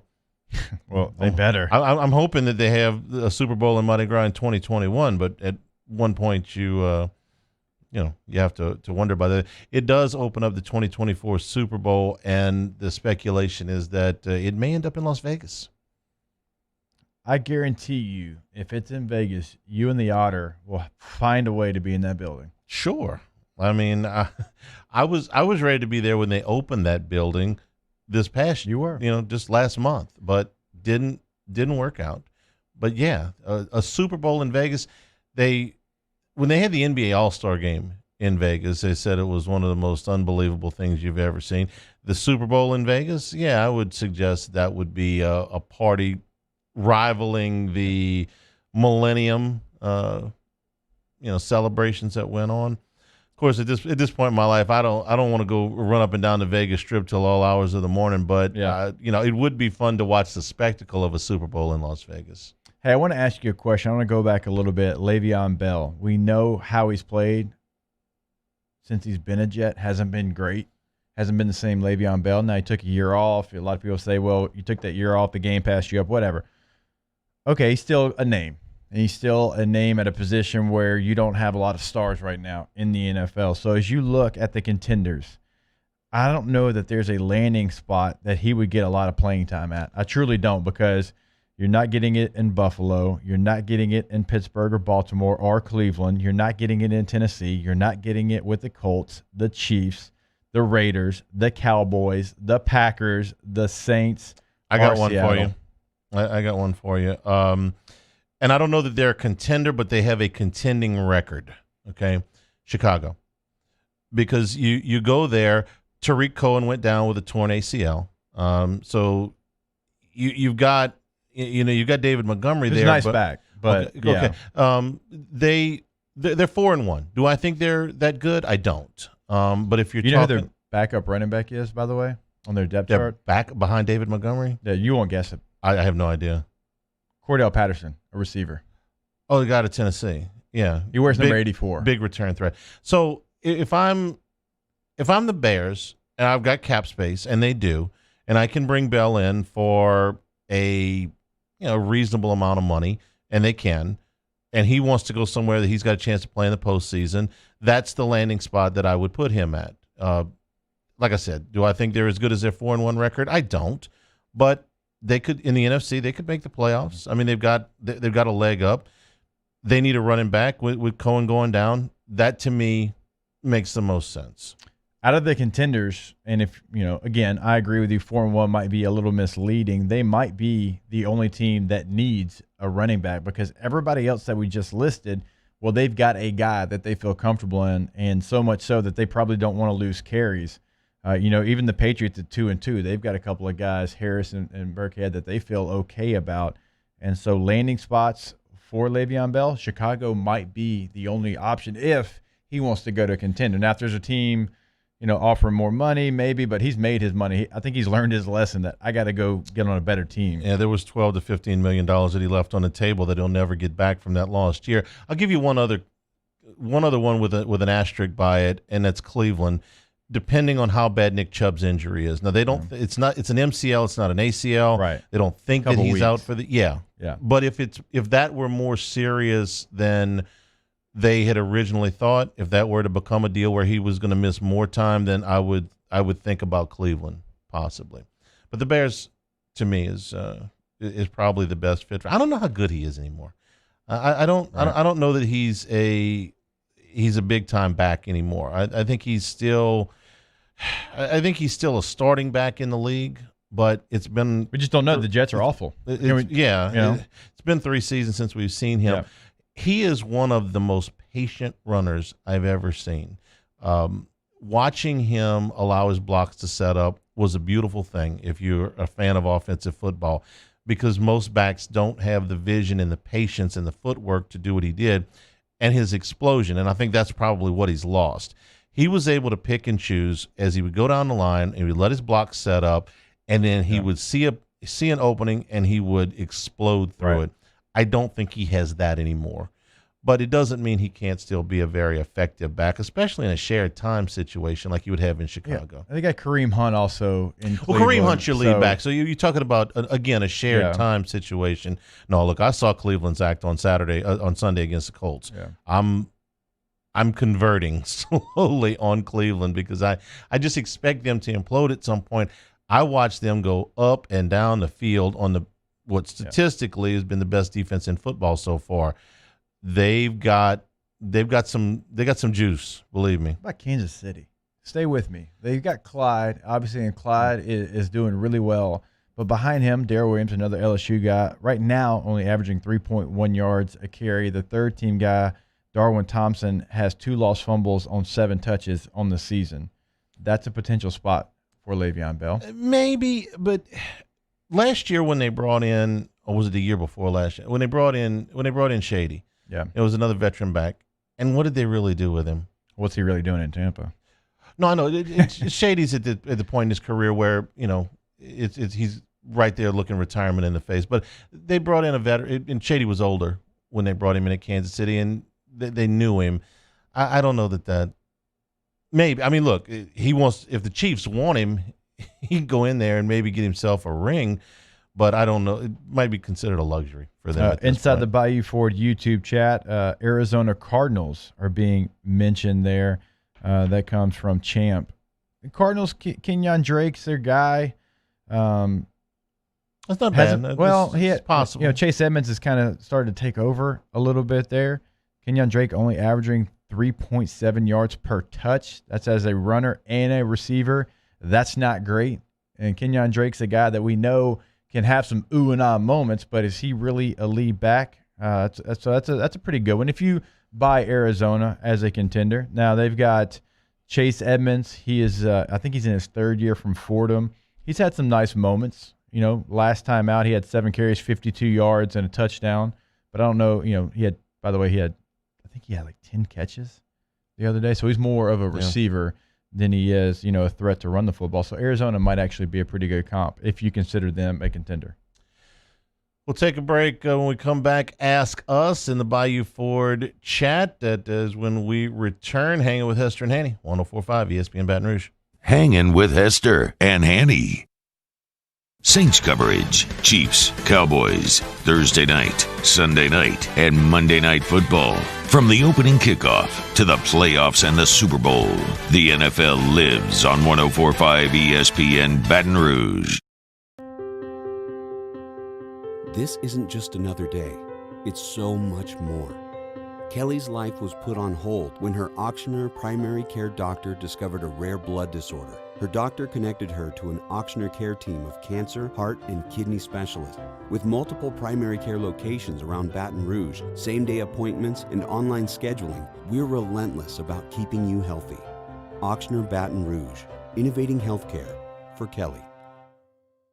Gulf Coast Office Products is a nationally recognized Savin office equipment dealer based right here in Louisiana. Over 100 employees strong, Gulf Coast has the boots on the ground to support all vertical markets, from education, engineering, legal, and finance. With the latest in office technology, from desktop to production segment units, Gulf Coast and Savin have the perfect fit for you.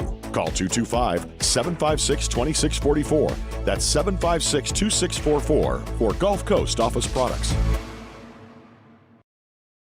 Foundation failure is common in South Louisiana, and that's why homeowners here turn to a local company they can trust, WCK Foundation Repair. WCK is the only company that specializes in drilled piers, the ideal solution for Louisiana's unique soil conditions. WCK is locally owned and operated by a group of professionals with years of experience. Learn more about the signs of foundation failure on WCKFoundationRepair.com. Call for a free estimate.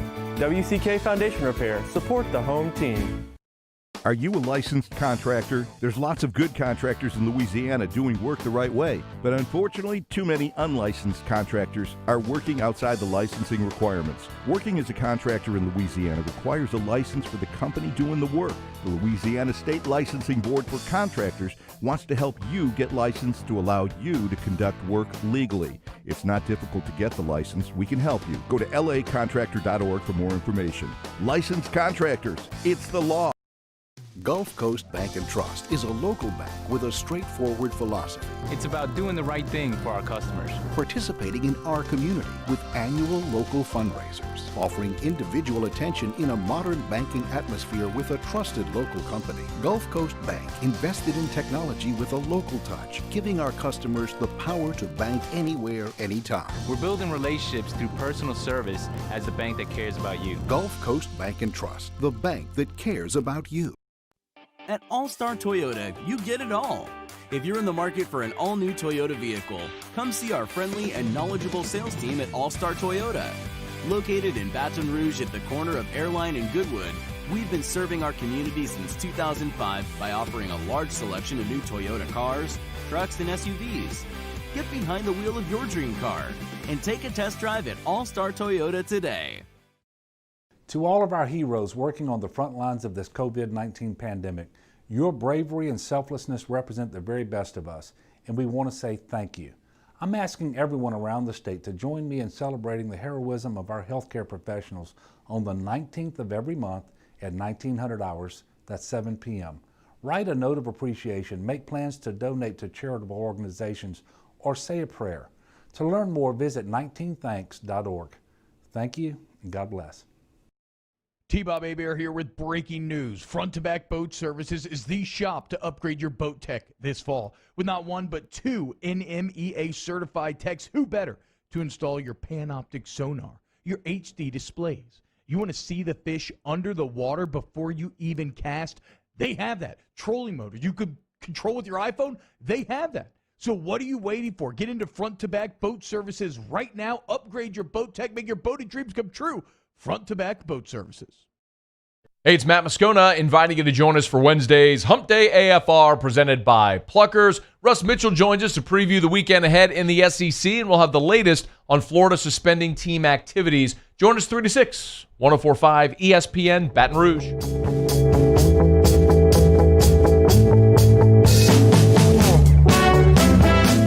Hangin with Hester and Hanny on 104.5 ESPN Baton Rouge and 1130 The Tiger. We're brought to you by Richard's Honda, home of the warm and fuzzy feeling. LSU and Florida postponed until December the 12th. I'm sure Matt will have more reaction to that later in the afternoon. In the meantime, let's go to the Bayou Ford chat. This one, I'm going to have to plead ignorance on. It says, ask us your favorite flavor of moonshine. I thought moonshine was the flavor. Well, you can get flavored moonshine. You can get peach. There's you can different get flavored apple. You can moonshine? get blueberry. Yeah. Okay, I thought moonshine was moonshine. So, okay, well, so then you can answer because I've obviously... Peach? Yeah, peach. Okay. Is it okay to say that we have moonshine? Well, Josh Ward's over there nodding like he's an expert on the issue. You're a moonshine guy? I'm not an expert, but in Kentucky, I've had a fair share of moonshine. Some that really about knocked me out, but, you know. The last time I tried, a friend of mine had moonshine, and it came in one of those. It was a jar, right? That's what you're supposed to. It was actually the 07 LSU game in Lexington. Well, at least you remember where you were. At least you remember where you were. Yes. Okay. Let's see. Ask us. What do you do if one of your friends, let's call him Chris in this example, stops following you on Twitter? Did I miss something? Okay. Somebody doesn't follow you on Twitter, and they did follow you. Or you notice that they you. stopped following you.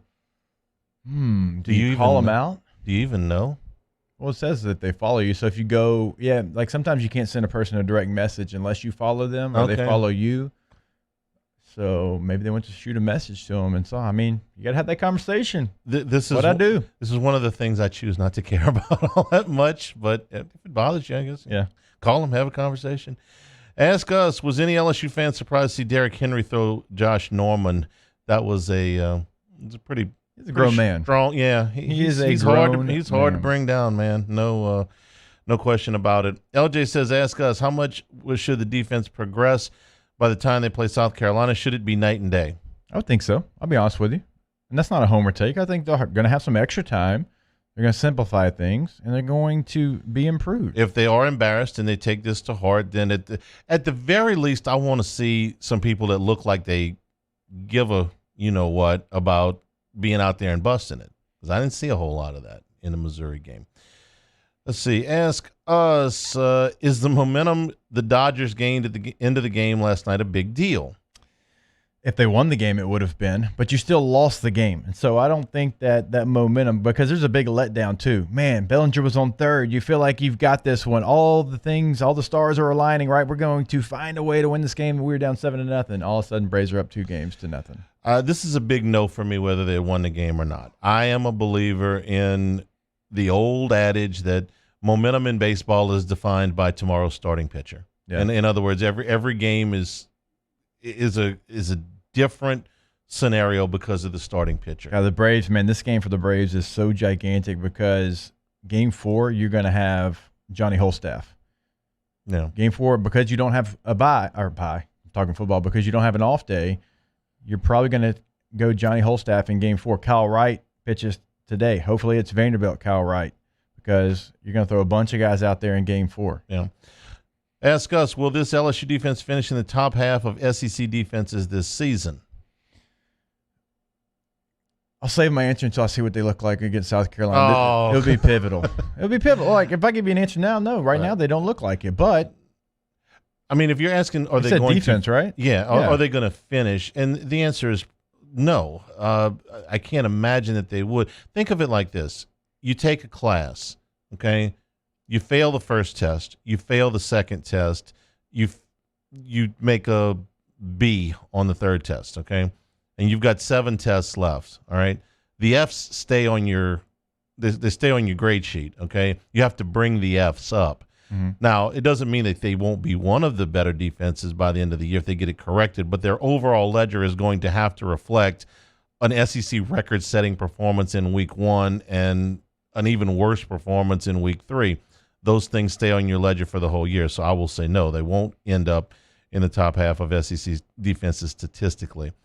Ask us, does it suck to be a Florida Gator? Here, see, you could have got that yesterday. You could ask Doring. He left us with the Go Gators. That's okay. And that's a play off the little "it's great to be a Florida Gator" chant that they do. It's not great to be a Florida Gator. Come on. Ask us, did Saturday become an automatic honeydew day? Yes. For a lot of people, yeah. Yes, it did. Absolutely.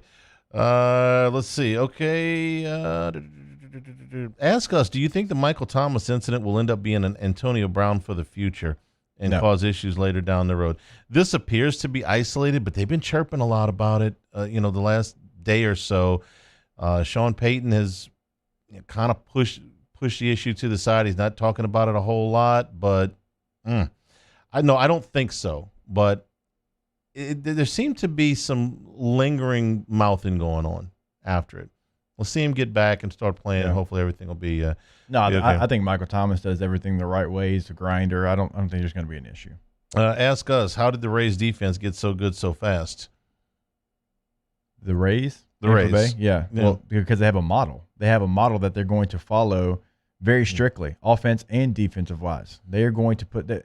It's Moneyball. That's who they are. They've actually done it probably better than Oakland because they're having more success. You look at their batting averages and you look at everything, it's like this guy's batting 220 with 2 home runs on the year. But I'll be damned if they don't win because every piece of the puzzle is put into place for a reason there. And defensively, it's very hard to get anything by them. And their defensive prowess in the outfield. Yeah. Watching last night's game, 2 of the 3 outfielders have double-digit assists.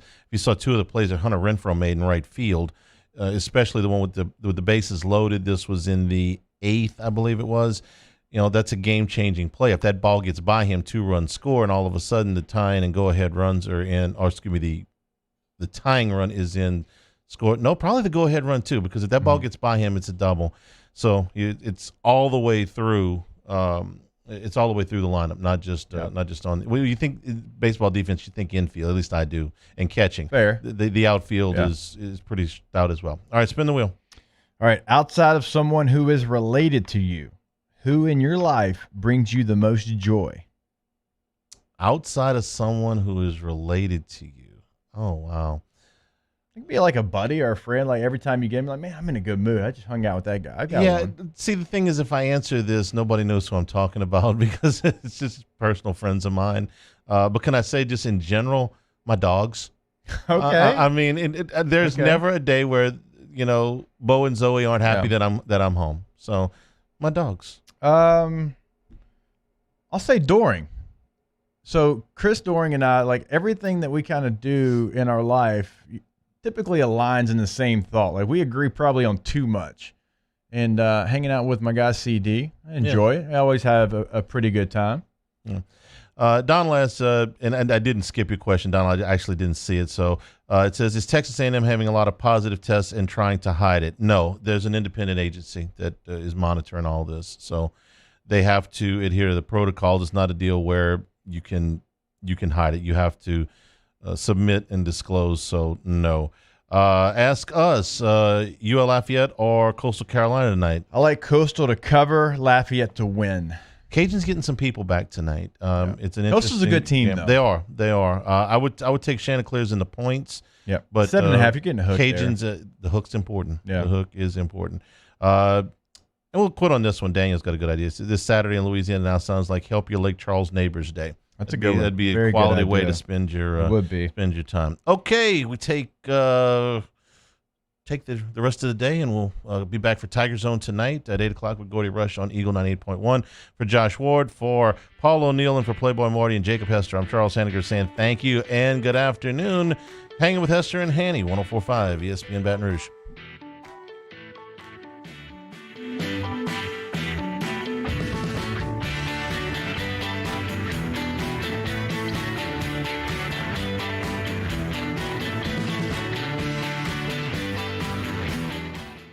Hangin' with Hester and Hanny.